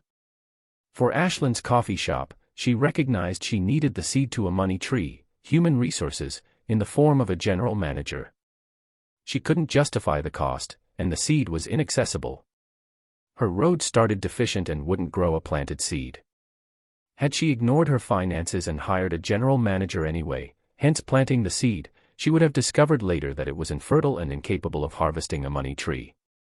The problem with most business roads is that they are infertile breeding grounds for money trees simply because they fail the commandment of time. The seeds aren't accessible and those seeds that are accessible won't take to the soil. Chapter Summary: Fastlane Distinctions. A business attached to your time is a job. A business that earns income exclusive of your time satisfies the commandment of time. To satisfy the commandment of time, start with a business that uses a money system seedling, or introduce one. Fastlane 35. Rapid wealth, the interstates. You can't live a perfect day without doing something for someone who will never be able to repay you. John Wooden. The crossroads. If you want to get across the country, drive the fastest roads, not the slowest. Seems logical, except when it comes to financial independence. Instead of driving the fastest roads, most people drive the slowest, and in some cases, a road that won't even get them there. Starting a business is a big decision. Treat it with cursory interest, and your business resembles a hobby. And businesses that are run like hobbies pay like hobbies. Back in my mid-20s, I dabbled in a variety of businesses with no lasting success. It was the crossroads of my life, and my latest job flavor of the month was driving limousines. Sure, I took the job because I had bills to pay, but I had other motives: infiltration. I thought I wanted to own a limousine company. Having never been involved in the limo business, I figured I'd get a job in the business and learn the ropes. After a year in the business, my opportunity, my crossroads, arrived. The owner of the limousine company put the company up for sale and offered it to me for no money down. Here was my opportunity, a chance to own a limousine service. Except there was one problem. I was torn. Just weeks earlier, I decided to move to Phoenix and was preparing to move. Now this. Should I stay? Also, after watching the current owner dredge the constant demands of the business for over a year, I realized something very potent: I didn't enjoy it. The business was 24/7 with a lot of early mornings. Me. I'm one cranky bastard in the morning. So I was faced with a choice that could be either treasonous or accelerative. Was this a road I wanted to take? Did I want to pass on this great, no money down, opportunity and forego Phoenix? What did I do? I compiled my weighted average decision matrix, WADM, to give me clarity. Yes, I really use the stuff in this book. Obviously, Phoenix won and I didn't buy the limousine company. But what was in that decision matrix that helped me identify the right road and the right course of action? I knew the 5 Fastlane commandments and which roads a business had, Fastlane purity, and I knew the odds of implementation of both. Fastlane purity, 5 commandments. Thou shalt not invest in a needless business. Thou shalt not trade time for money. Thou shalt not operate on a limited scale. Thou shalt not relinquish control. Thou shalt not let a business startup be an event-over process. When I analyzed the limousine service as a potential business, it wasn't a pure fast lane. The operation had satisfied the control and entry criterion, but it didn't have scale. It served the northwest suburbs of Chicago. The operation didn't have time detachment. I would have had to log long hours, and the margins weren't thick enough to deploy human resources. And it certainly didn't solve an unmet need. In Chicago, limo companies were a dime a dozen. To fastlane the business, it would have required a lot of time, effort, and money. Deep down, I knew that I wanted to be involved in a business that was pure fastlane from the start, not one that needed to be molded. The purest fastlanes have the best wealth potential, and I knew it. When you grace the law of affection, money moves your way. What are the purest fastlanes? Roads that possess superfast speeds. Which roads can tap into the law of affection and start fastlane? The 3 fastlane interstates. I call the most potent fastlane roads the 3 I's, or the 3 interstates, because they possess the fastest upper speed limits and meet, or can meet, all 5 fastlane commandments. The 3 interstates are: 1. Internet. 2. Innovation. 3. Intentional iteration. Each interstate road is an umbrella for dozens of other roads. Put all 3 together and you have hundreds of roads available for your travel. Potent fastlane number 1, the Internet. The most potent interstate is an internet business. The internet has made more millionaires in the last decade than any other medium out there. The internet has, and is, destroying old hardline industries such as travel agents, stockbrokers, newspapers, and magazines. The internet is the shark of the fast lane. The internet is where I found my fortune, and it is one reason why I declined my opportunity to own a limousine company. The internet is the best fast lane available, because it immediately obeys the 5 commandments to the fast lane, assuming a need-based premise. It naturally scales to a worldwide audience. It systematizes to automation via computer systems. It is a medium you can control. Unfortunately, most don't, and its barriers are still strong enough to prevent everyone from entry. Internet business models, roads, fall into 7 broad categories. 1. Subscription-based. Offer users access to data, information, or software, and charge a monthly fee. Data can be leads, sales information, a proprietary database, or good old-fashioned pornography. When 10,000 people pay you $9.95 per month for your information, you're balling the fast lane.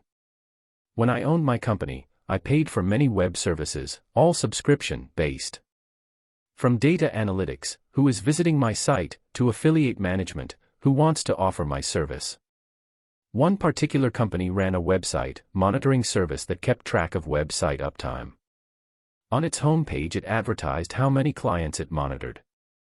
At the time, it listed 20,000 clients served, and I was paying $50 per month for service. Assuming my fee was average, 20,000 times $50 equals $1 million in gross revenue, per month. This is a perfect example of an internet business system in which the business is the system. No products. No shipping. No headaches. I'd speculate that this website enjoys margins of 75% and nets in the $750,000 range per month. How quickly would you become a millionaire earning $750,000 per month? Or, would you rather save $200 per month from your $45,000 per year salary? The disparaging field of play is laughable. Examples of subscription sites are RealtyTrack.com and LoopNet.com. 2. Content-based. Content-based models are online news magazines and blogs that disseminate information to a particular niche or industry. These services provide content for free consumption and sell advertising to parties who want to reach those eyeballs. My Fastlane forum can be considered a content-based revenue model. I consider content-based revenue models the most difficult for success because entry barriers have significantly declined and its success is predicated on high. The Millionaire Fastlane traffic. Also, content systems heavily engage in affiliate programs, which is a hitchhiking structure. 3. Lead generation. Lead generation services often provide a service to consumers while simultaneously aggregating a non-homogeneous industry. This is what I did for the limousine industry. I pulled a highly fragmented industry into one centralized source, brought consumers into the mix, and sold the consumer information to limo companies. Lead generation is popular with fragmented industries, where the industry players consist of mostly small to medium-sized businesses. Lead generation in the airline business probably wouldn't work, while lead generation for plastic surgeons would. Lead generation solves two needs: 1. The consumer's desire to save time and money, and 2. The business owner's need to find new customers inexpensively. 4. Social networks. Social networks are spin-offs of content systems. Instead of pooling content for eyeballs, people are pulled into groups, or tribes. Facebook started off as a pool for college-aged students and evolved into a generic social network for all ages. MySpace targets the high school crowd.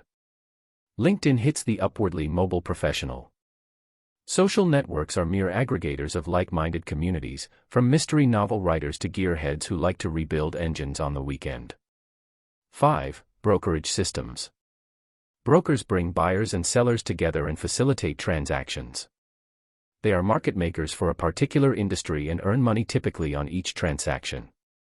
Examples of known brokers are PayPal, Elance, CarsDirect, and Travelocity.com. 6. Advertising. Similar to brokerages, advertisers merge buyers and sellers together and accept advertising fees in lieu of transaction fees. For example, I owned a website that listed limousines for sale. The site accepted advertising fees for each limousine placed for sale. I introduced buyers and sellers. Some services leverage both brokerage and advertising together, such as eBay.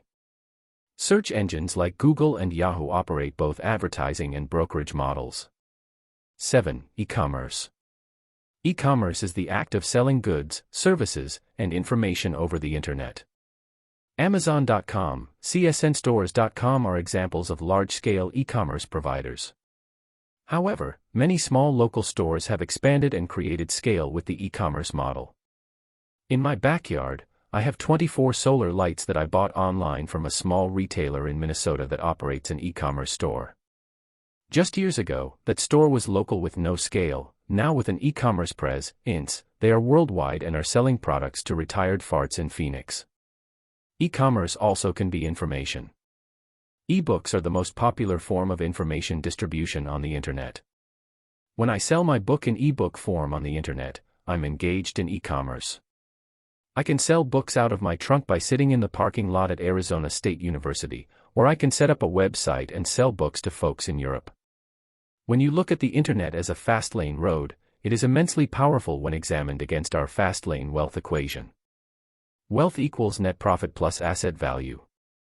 Within the units sold variable, within net income, the world becomes your upper limit when dealing on the internet. Additionally, asset value, a component of the fast lane wealth equation, is not only determined by net income but by traffic metrics. Many websites are sold for billions and don't have a penny of profit. Traffic, or visitors to a website, also has a boundless upside scale. The fast lane variables of net profit and asset value have over 2, ally limitless upside. Potent fast lane number 2, innovation. Innovation is another broad stroke of fast lane purity and encompasses many roads. It is the good old-fashioned way to get rich: invent a product, service, or piece of information, manufacture it, and then distribute it. Innovation covers any act of creation followed by distribution. Let me repeat that. Innovation involves 2 acts: 1, manufacture, and 2, distribution. Invent a product, then sell it by infomercial, sell it on the internet, sell it on QVC, sell through 10,000 network marketing distributors, or sell it to 20 wholesalers that then sell it to 20,000 retailers. What is the product of innovation? Virtually anything that solves a need or fulfills a desire. Food, beer, barbecue sauce, cookies, secret recipes. Household, robots that vacuum, tools, hangers. Health and vitality, vitamins, herbs, energy drinks, bars, male enhancement. Formulas. Information, books, magazines, subscription newsletters. Personal, clothing, purses, shoes, gloves. Automotive, accessories, add-ons, stick-ons. Inventing is still recognized as the default get-rich-quick method out there, and yes, it is alive and well. However, don't be fooled. Inventing isn't really about inventing the vehicle, the telephone, or the goofy Segway. The core activity of inventors is just taking something and improving or modifying it. Take something old and stale and make it better. Take an underexposed product, make it your own, and reintroduce it to the world. Take something unconventional and make it conventional. On TV, I watched a successful entrepreneur interview in which the inventor simply repackaged vodka from boring old clear bottles to colorful bottles with razzle-dazzle. In fact, for my birthday I received a skull-shaped bottle of vodka. Vodka has been around for centuries, yet an entrepreneur took a stale product and added an element of uniqueness and differentiation. Sometimes it's that simple. My favorite example is the Snuggie, an oversized mass-marketed blanket with arms. The product concept has been around for years, but they took the concept, repackaged it, remarketed it, and wham, 40 million sold later, they had a blockbuster. Innovation is a dual-challenged process: manufacture and distribution. Inventing a product that solves a need is half the battle, the other half is getting your tie-in into the hands of millions, which involves a variety of distribution channels: infomercial, sell via mass media, retail, sell to distributors and wholesalers, and direct marketing, sell via print media, postal mail, internet. For example, when I wrote this book, I was the means of manufacture. I wrote it, put it together, edited it, and had it physically published. I manufactured it. I engaged in innovation. However, like all innovation roads, manufacture is one tiny battle in a larger war. Distribution is where the war is won. A great product is worthless if it doesn't get into the hands of people, and that requires distribute tie-in. For my book, I will need to leverage Amazon, a distribution system, book distributors, wholesalers, and the internet, another distribution system, if I am to succeed. Yes, your product invention can be something you invent yet is manufactured in China, or an e-book you write in a weekend. Innovation, from books to products, is Fastlane. Have you ever wondered why people sell get-rich-quick books and yet the content is just regurgitated blather from 30 prior books? The authors know that authoring is a potent fast lane. The challenge of any authoring fast lane is never the book or the words themselves. Some of the greatest books in the world go unread, while the mediocre stuff sells millions. The difference lies in marketing, public relations, and just good old-fashioned business know-how. Writing a book is not a business, selling the book is. If I'm obsessively intent on selling this book to millions, I have to manufacture, then distribute. I have to sell, market, promote, appear, speak, interview, and write. I have to invest in the business of distribution. To leverage the fast lane wealth equation and get near the law of affection, I have to strap on my commitment helmet and get this product out in front of millions. Potent fast lane number 3, intentional iteration, 2. The final fast lane interstate is intentional iteration, 2. Iteration is the means or act of repeating a process, usually with the aim of approaching a desired goal or target or result. Intentional iteration is a potent fast lane, but it offers the greatest challenge because it really doesn't satisfy all 5 commandments, but 4. The process of intentional iteration is the act of satisfying the final commandment, scale. Scale is achieved either through human resource systems or repeated successes. For example, when a real estate investor buys a single-family home at a bank auction and later rents it out, there is no scale, and with that one act, nothing can create scale. The investor has little wiggle room in his fast lane wealth equation. Net income is derived from rent and asset value is derived by the home's market value. To solve that challenge, the investor engages in 2 and repeats the process.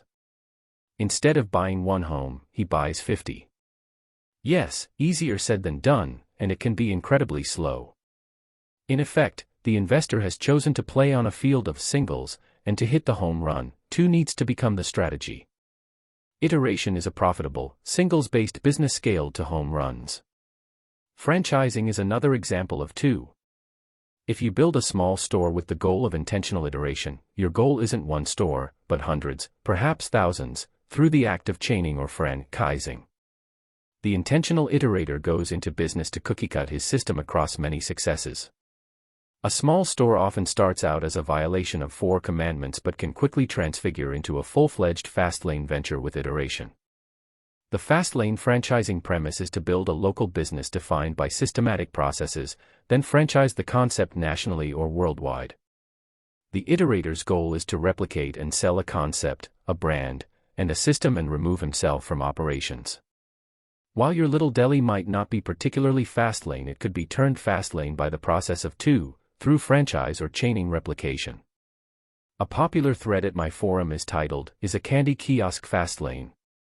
A forum user wanted to know if having automated candy kiosks in the mall constitutes a fast lane plan. As a standalone, no. But with 2. Fast lane, baby. 1 kiosk in 1 mall isn't going to make you rich because it's a singles-based business. However, 200 kiosks in 50 malls might, because it creates net income, scales asset value, and makes a bigger impact of magnitude. Intentional iteration is the fastlaner's response to limited scale. Chapter summary: Fast lane distinctions. The best fast lanes satisfy all 5 commandments: control, entry, need, time, and scale. Assuming a need-based premise, the internet is the fastest interstate because it overwhelmingly satisfies all commandments. Innovation can be any variety of open roads, authoring, inventing, or services. Inventing success needs coupling with distribution. A singles-based business is scaled to a home-run business by intentional iteration. With iteration, scale is conquered. Fastlane 36. Find your open road. At first, people refuse to believe that a strange new thing can be done, then they begin to hope it can be done, then they see it can be done, then it is done, and all the world wonders why it was not done centuries ago. Francis Hodgson Burnett. Needs, ideas, opportunity, and the open road. Opportunities, and the open roads they represent, are everywhere. Look around. That person complaining at the store counter. Opportunity. That stupid voicemail maze you hate navigating when you call the bank. Opportunity. That unsold house that languishes on the market. Opportunity. That trash on the side of the Road. Opportunity. The rotting salad that lasted only 2 days in the refrigerator. Opportunity. Those people bitching on that online forum. Opportunity. If you can't see the opportunities that surround you every day, you haven't tuned your fast lane frequency to them. When you make a few minor mental adjustments, roads seemingly closed are suddenly opened. Many entrepreneurs misinterpret opportunity because they associate opportunity with breakthrough, legendary ideas. They seek virgin ideas, perfect and new, ones that would be unveiled to the world in grandiose events. Rarely does that happen. Opportunity is rarely about some blockbuster breakthrough like the light bulb or the car, but as simple as an unmet need, or a need not met adequately. Opportunity is a solution to an inconvenience. Opportunity is simplification. Opportunity is a feeling. Opportunity is comfort. Opportunity is better service. Opportunity is fixing pain. Opportunity is putting weak companies out of business. Someone is doing it. You've got a great idea, but someone is already doing it. So what? Do it better. Someone is doing it is a monumental illusion imposing as an impassable obstacle. Someone is always already doing it. The bigger question is, can you do it better? Can you fill the need better, offer greater value, or be a better marketer? When I was struck with my idea to start a limousine directory on the internet, I thought it was a legendary idea, that is, until I went on the web and searched. There were already a dozen companies doing what I thought was a pristine, unmolested idea. At the time, my frequency wasn't fully attuned. I was going to drop the idea and start a new brainstorm session in search of that infamous blockbuster idea, one that no one else among 6 billion people on planet Earth had thought of. But a friend interrupted my perception and kicked my antennae into a proper tune. She said, "Competition is everywhere. Just do it and do it better." She was right. Competition is a staple of business. This opportunity was an open road, not a closed one. These existing web directories weren't easily found and, for the most part, weren't user-friendly. I recognized a poorly met need and I decided to drive this road of opportunity, despite the numerous barricades that warned road closed.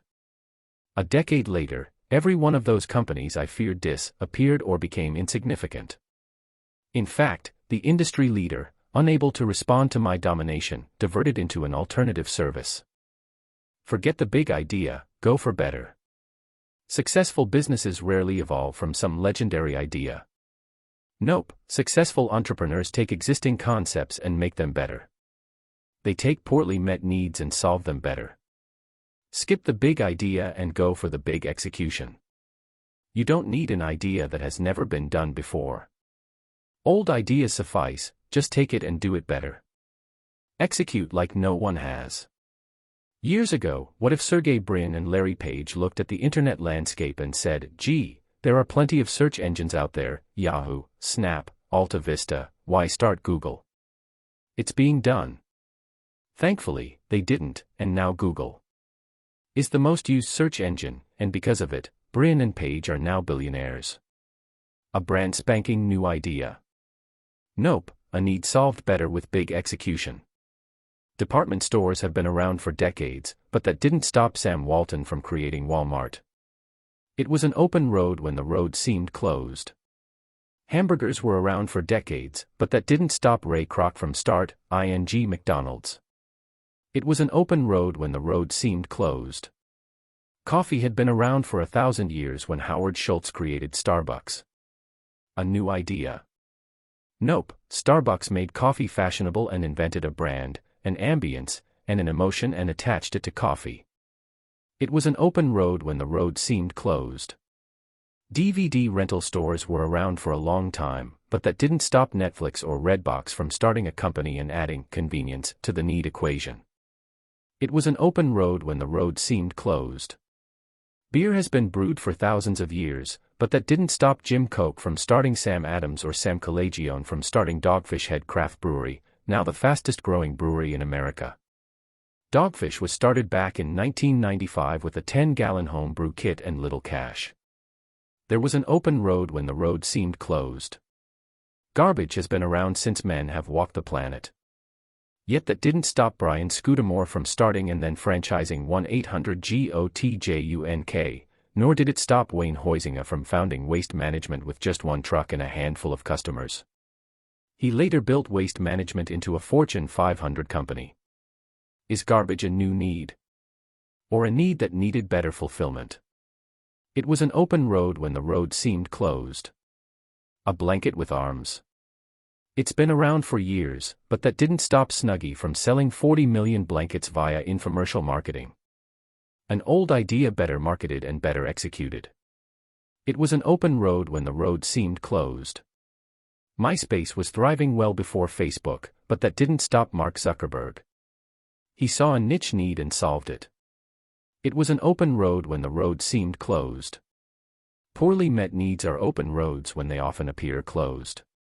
Successful businesses take existing ideas, services, and products and simply make them better, or spin them in new directions. How to spot open roads? Not a day goes by when I don't spot a need that can be exploited for Fastlane opportunity. My mind is tuned because I see the terrain of opportunity through accustomed senses. I see and hear what most people don't. How can you tune your eyes and ears to the same attuned frequency? With a little practice, it's easy. Open roads, needs and opportunity come prefaced with code words or phrases that scream, "This is an opportunity." When you catch yourself, or someone else, in these words, you've just uncovered a possible opportunity. Here are the most common phrases. I hate. What do you hate? Solve the hate, and there's your open road. I don't like. What don't you like? Remove the dislike, and there's your open road. This frustrates me. What is frustrating? Remove the frustration, and there's your open road. Why is this like this? I don't know, why is it? Remove the why, and there's your open road. Do I have to? Do you? Remove the have to. There's your open road. I wish there was. What do you wish? If you wish, others wish too. Make wishes come true, and there's your open road. I'm tired of. What are you tired of? Fix someone's tiresomeness, and there's your open road. This sucks. What sucks? Remove or reduce suckage, and there's your open road. Opportunity is dressed in predictable code words that illuminate its presence. For example, I'm a sloppy eater. A white shirt plus spaghetti and forget it. Aside from the slop, I have a nasty knack of biting my lip on the inside of my mouth. When I bite myself, a canker sore forms every time. I've had canker sore issues since grade school. They're not problematic unless I accidentally bite my lip or mouth. The last canker sore I had lasted a week and was excruciatingly painful. I'm tired of these canker sores. I belly ached. Notice the language, I'm tired, ring ring, opportunity. My discomfort led me to the internet for canker sore research. I found some conflicting conjecture and information on how to prevent them.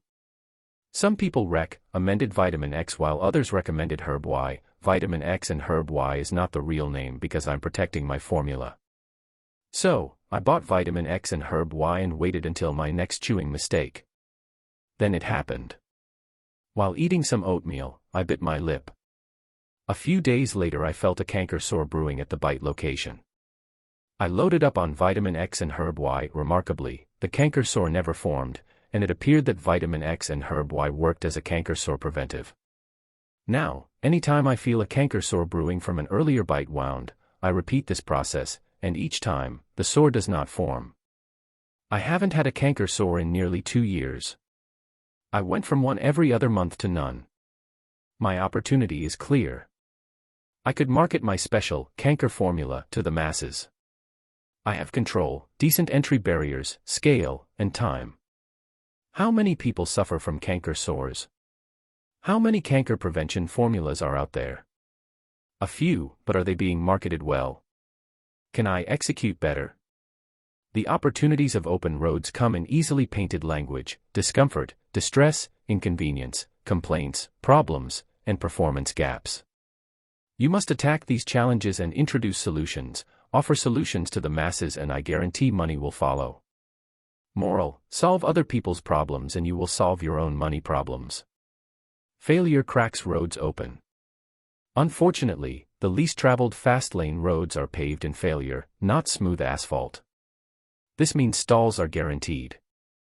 Everyone fails on the road to success. What separates the winners from the losers is what happens when failure arises. How are you going to react? Will your road trip end with the verdict being, "This fast lane shit don't work," or will you switch roads? Or keep going? Failures that drive you into new directions are often the most productive forces for invention. The heart pacemaker, microwave ovens, penicillin, and vulcanized rubber are all inventions that are the profound results of failures and accidents. Failure cracked the road open, and in that failure, the inventors had the fortitude to recognize it. Yes, quitting your road and changing directions is sometimes the best choice. But be mindful of the distinction between quitting and quitting your road. Quitting is leaving your dreams for dead and putting them into the bin of impossibility. Quitting your road is changing course and turning down a new road. If you end your career as a teacher to start a private tutoring company, you have switched roads. If you sell your tanning salon and start an internet company, you have turned off one road onto another. If you quit that network marketing company and decide to start your own, you have switched roads. I made many road changes, but I didn't give up on the dream. If your road doesn't converge with your dreams, it might be time to quit your road. Chapter Summary: Fast Lane Distinctions. Opportunities are rarely about inventing breakthroughs, but about performance gaps, small inconveniences, and pain points. Competition should not impede your road. Competition is everywhere, and your objective should be to do it better. Fast lane success resides in execution, not in the idea. The world's most successful entrepreneurs didn't have a blockbuster ideas, they just took existing concepts and made them better, or exposed them to more people. Opportunity is exposed in your language and your thought processes, as well as other people's language. Failure cracks open new roads. Quitting only happens when you give up on your dream. Fastlane 37. Give your road a destination. The tragedy of life doesn't lie in not reaching your goal. The tragedy lies in having no goal to reach. Benjamin Mays. What is your end? The fast lane doesn't care about your ends, it just wants to be the means. Expensive Italian cars and luxury estates might not be important to you. I get it. Maybe you're altruistic and want to live modestly, spread the gospel, or contribute to charity and philanthropy. The end of the fast lane road trip is to crown your happiness with freedom. Freedom from financial encumbrances, freedom to travel, freedom from bosses, alarm clocks, 2-hour commutes, freedom from bad ratios, 9 to 5, 5, 4, 2, 2 weeks every 52 weeks and 8% over 40 years, and freedom to enjoy the world as your playground. The price of freedom: money. Freedom has a price, and that price is money. Big dreams, from materialistic Ferraris to altruistic nonprofit foundations, cost money. You can't travel the world by swimming in the oceans. You have to pay your way, and if you think money is evil, you've already lost. On the Fastlane forum, a user posted this exchange that demonstrates how people want the fruit of the freedom tree but lack resolve to plant it. I sat around a campfire talking to some people. The subject of money came up. One of the guys told me how life is not all about money, and that money isn't even real, just a socially accepted mirage, and that he wants to be poor and not some corporate asshole. This guy tells me that he's left his life behind in order to find himself, so he's interning, for free, at this place in exchange for room and board. Things have been hard since he had to leave his 4-year-old son behind, but he needed to find himself. After all, life isn't about money, and all he wants is a little house and a horse, like what the neighbors have down the hill. Everyone around the campfire is nodding and commending this guy for being so enlightened. First, I agree. Life is not about money, it's about time, so why are you throwing away 40 hours a week in pursuit of housing, not even money? Second, money doesn't change people, it just makes them more of what they already are. Third, that little house and horse down the hill are worth about $1.5 million. And most importantly, you abandoned your son to find yourself. And you aren't making a dime in the process. Who is subsidizing your journey of enlightenment, and the emotional and financial responsibility of your son you left behind?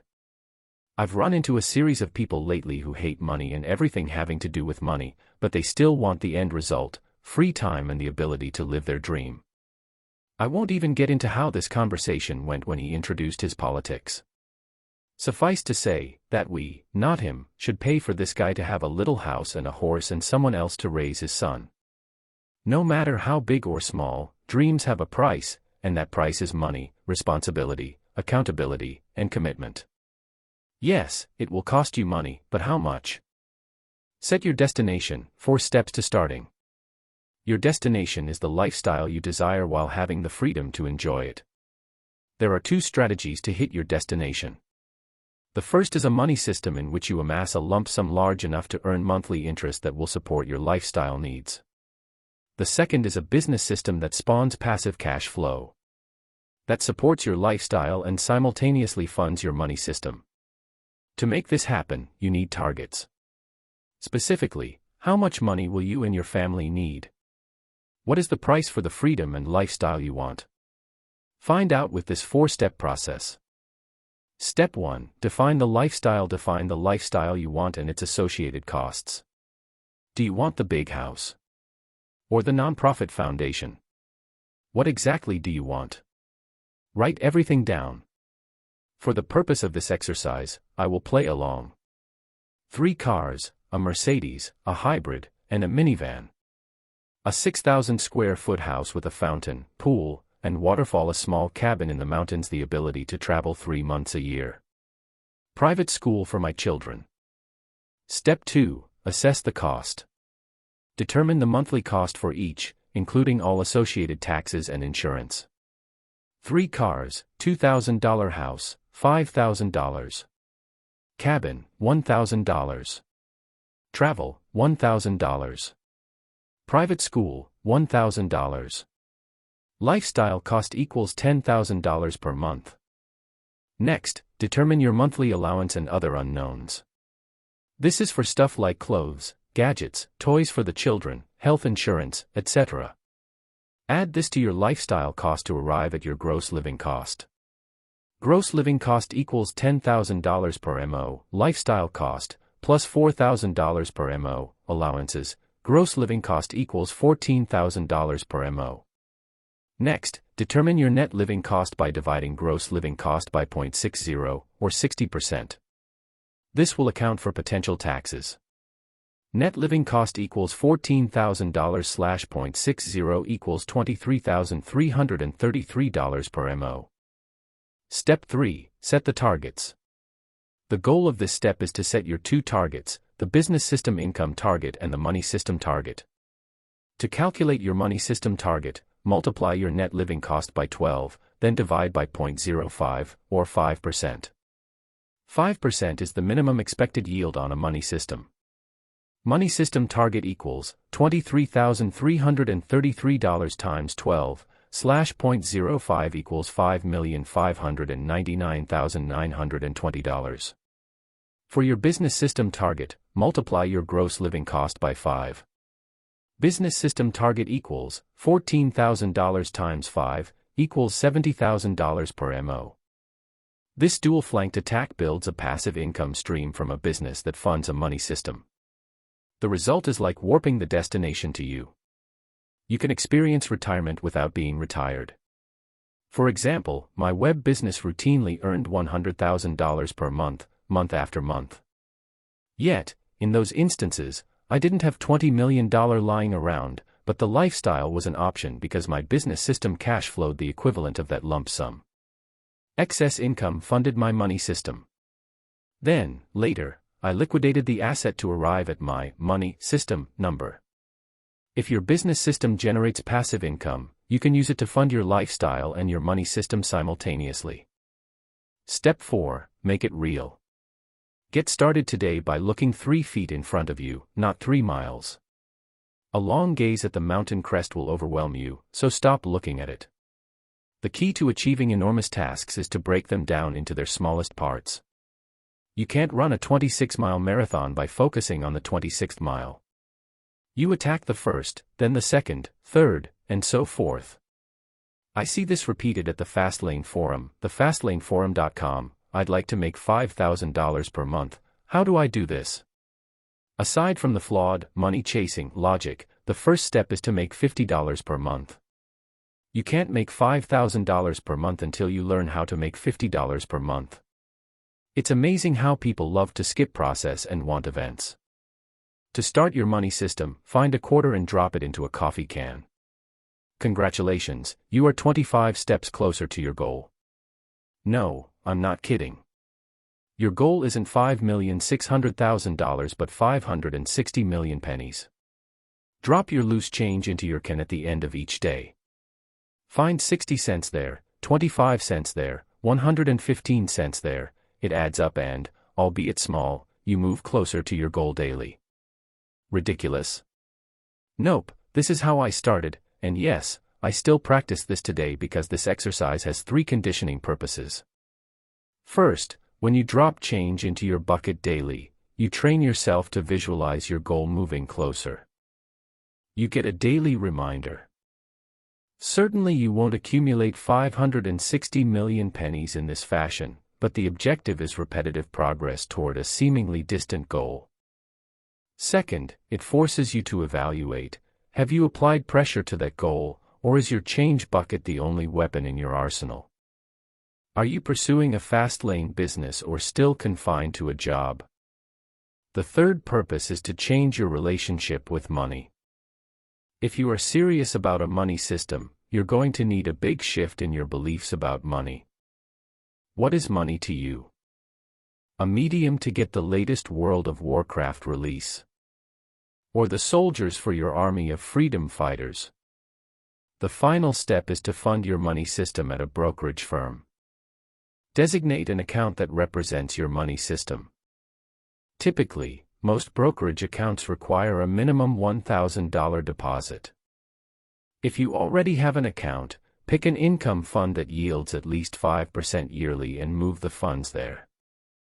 Or alternatively, you can open a trading account and leverage cheaper and regularly traded exchange-traded funds, ETFs, instead of a traditional mutual fund.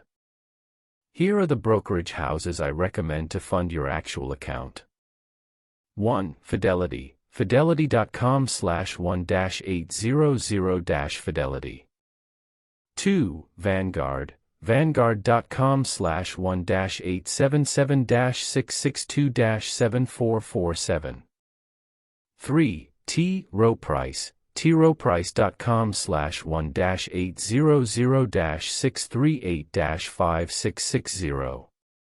4. TD Ameritrade, tdameritrade.com/1-800-454-9272. If you don't have $1,000 to fund the account, you can do it once you hit the $1,000 milestone. Your change bucket should yield about $500 per year. With an actual account, you can witness the real-time passivity of your money system. If you have $50,000 in your passive money system, not leveraged in a fast lane pursuit, you can literally see your passive income stream every month in the form of either interest or dividends. For example, if you invested in a world bond fund for your money system and it yielded 6.5%, from $50,000 you'd generate $270 per month in passive income, each and every month. Now, I reiterate, Fastlane wealth is created by the net income and asset value, not by the stock market or compound interest. Your Fastlane business should fund this account, not savings from your paycheck. The final step is to fund your money system at a brokerage firm. Designate an account that represents your money system. Typically, most brokerage accounts require a minimum $1,000 deposit. If you already have an account, pick an income fund that yields at least 5% yearly and move the funds there. Or alternatively, you can open a trading account and leverage cheaper and regularly traded exchange-traded funds, ETFs, instead of a traditional mutual fund. Here are the brokerage houses I recommend to fund your actual account. If you don't have $1,000 to fund the account, you can do it once you hit the $1,000 milestone. Your change bucket should yield about $500 per year. With an actual account, you can witness the real-time passivity of your money system. If you have $50,000 in your passive money system, not leveraged in a Fastlane pursuit, you can literally see your passive income stream every month in the form of either interest or dividends. For example, if you invested in a world bond fund for your money system and it yielded 6.5%, from $50,000 you'd generate $270 per month in passive income, each and every month. Now, I reiterate, Fastlane wealth is created by the net income and asset value, not by the stock market or compound interest. Your Fastlane business should fund this account, not savings from your paycheck. The rules of the road: financial literacy. After my sister turned 21, she bought her first new car, a Nissan Pulsar. It was her first mistake in the world of finance and my first exposure to the world of financial illiteracy. My sister had trouble making the car payments, and when I asked to read her loan documents, I was floored. I investigated. I asked, "How did you buy this car? How did you negotiate?" She replied, "I told the dealer I wanted a payment of $399 per month." Her tragic mistake wasn't negotiating weakness, but financial illiteracy. The dealer gave her exactly what she requested, and by doing so, she got ripped off. She bought a car for thousands above sticker and borrowed at near illegal rates. The dealer gave my sister exactly what she wanted, a car payment at $399 per month, and all they did was fill in the blanks. Her loan was 60 months, when it should have been at 48, and at an interest rate of 18.8%, when it should have been 9%. Ultimately, she'd pay twice the cost of the car because of one error, the error of being financially illiterate. Interest rates. Taxable and non-taxable yields. Amortization of mortgages. The balancing of a checkbook. Basic percentage calculations. Calculating return on investment. Why stocks rise and fall. Why a guaranteed 15% return on a bank CD is screaming scam. How stock options work, such as calls and puts. Why insurance exists. How a mutual fund works. What bonds are and how they rise and fall. Global currency. To successfully leverage a money system for passivity, you have to familiarize yourself with financial instruments that fuel the money system. Do you know how to calculate simple interest? Return on investment. Do you know what happens to the price of a bond when interest rates go up? Can you figure out the difference between a tax-free yield and a taxable yield? These concepts harden your road to wealth. Financial illiterates can't manage money systems. To succeed on your road trip, you have to know the rules of the road and pass wealth. Driver's education, 261 basic finance and economics. Live below your means, slow lane.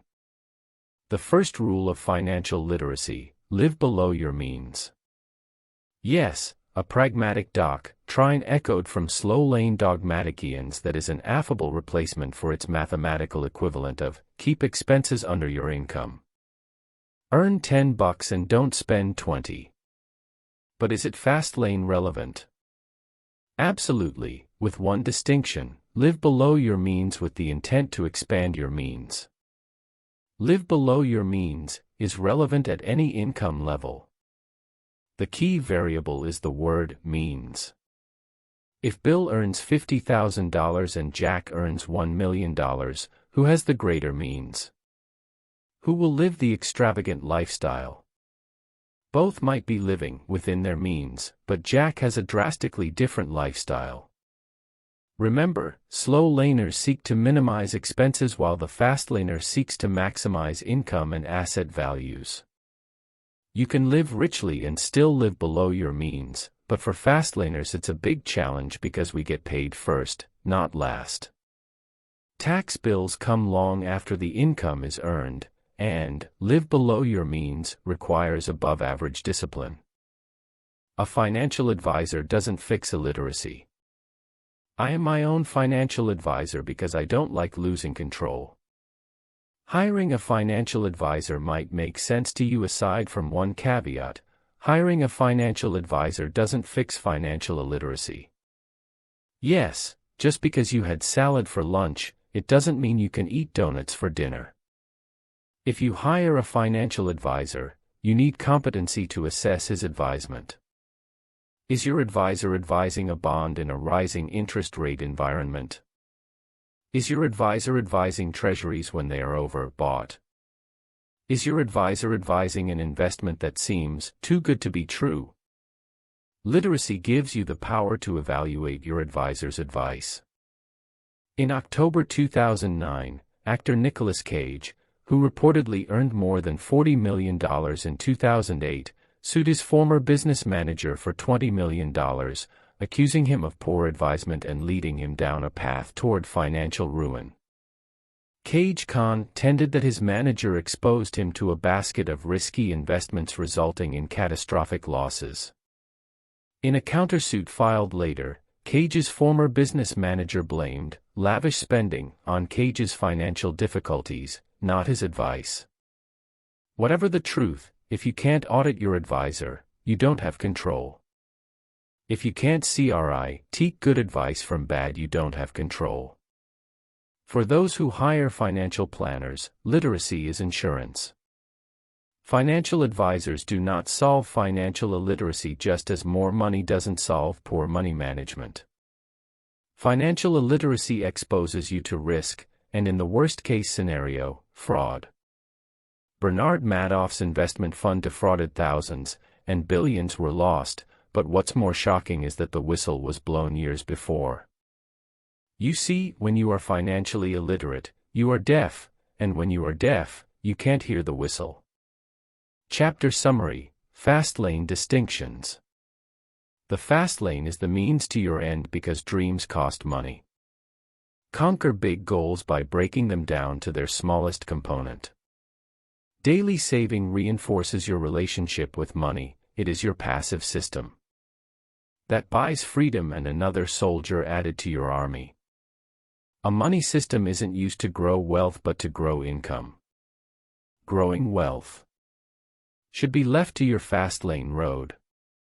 You will struggle to build a financial empire if you are financially illiterate. Live below your means is relevant at any income level. For the fastlaner, live below your means means to expand your means. A financial advisor doesn't solve financial illiteracy, and literacy is insurance. Financial illiteracy dilutes our control, especially when evaluating the advice of a financial advisor.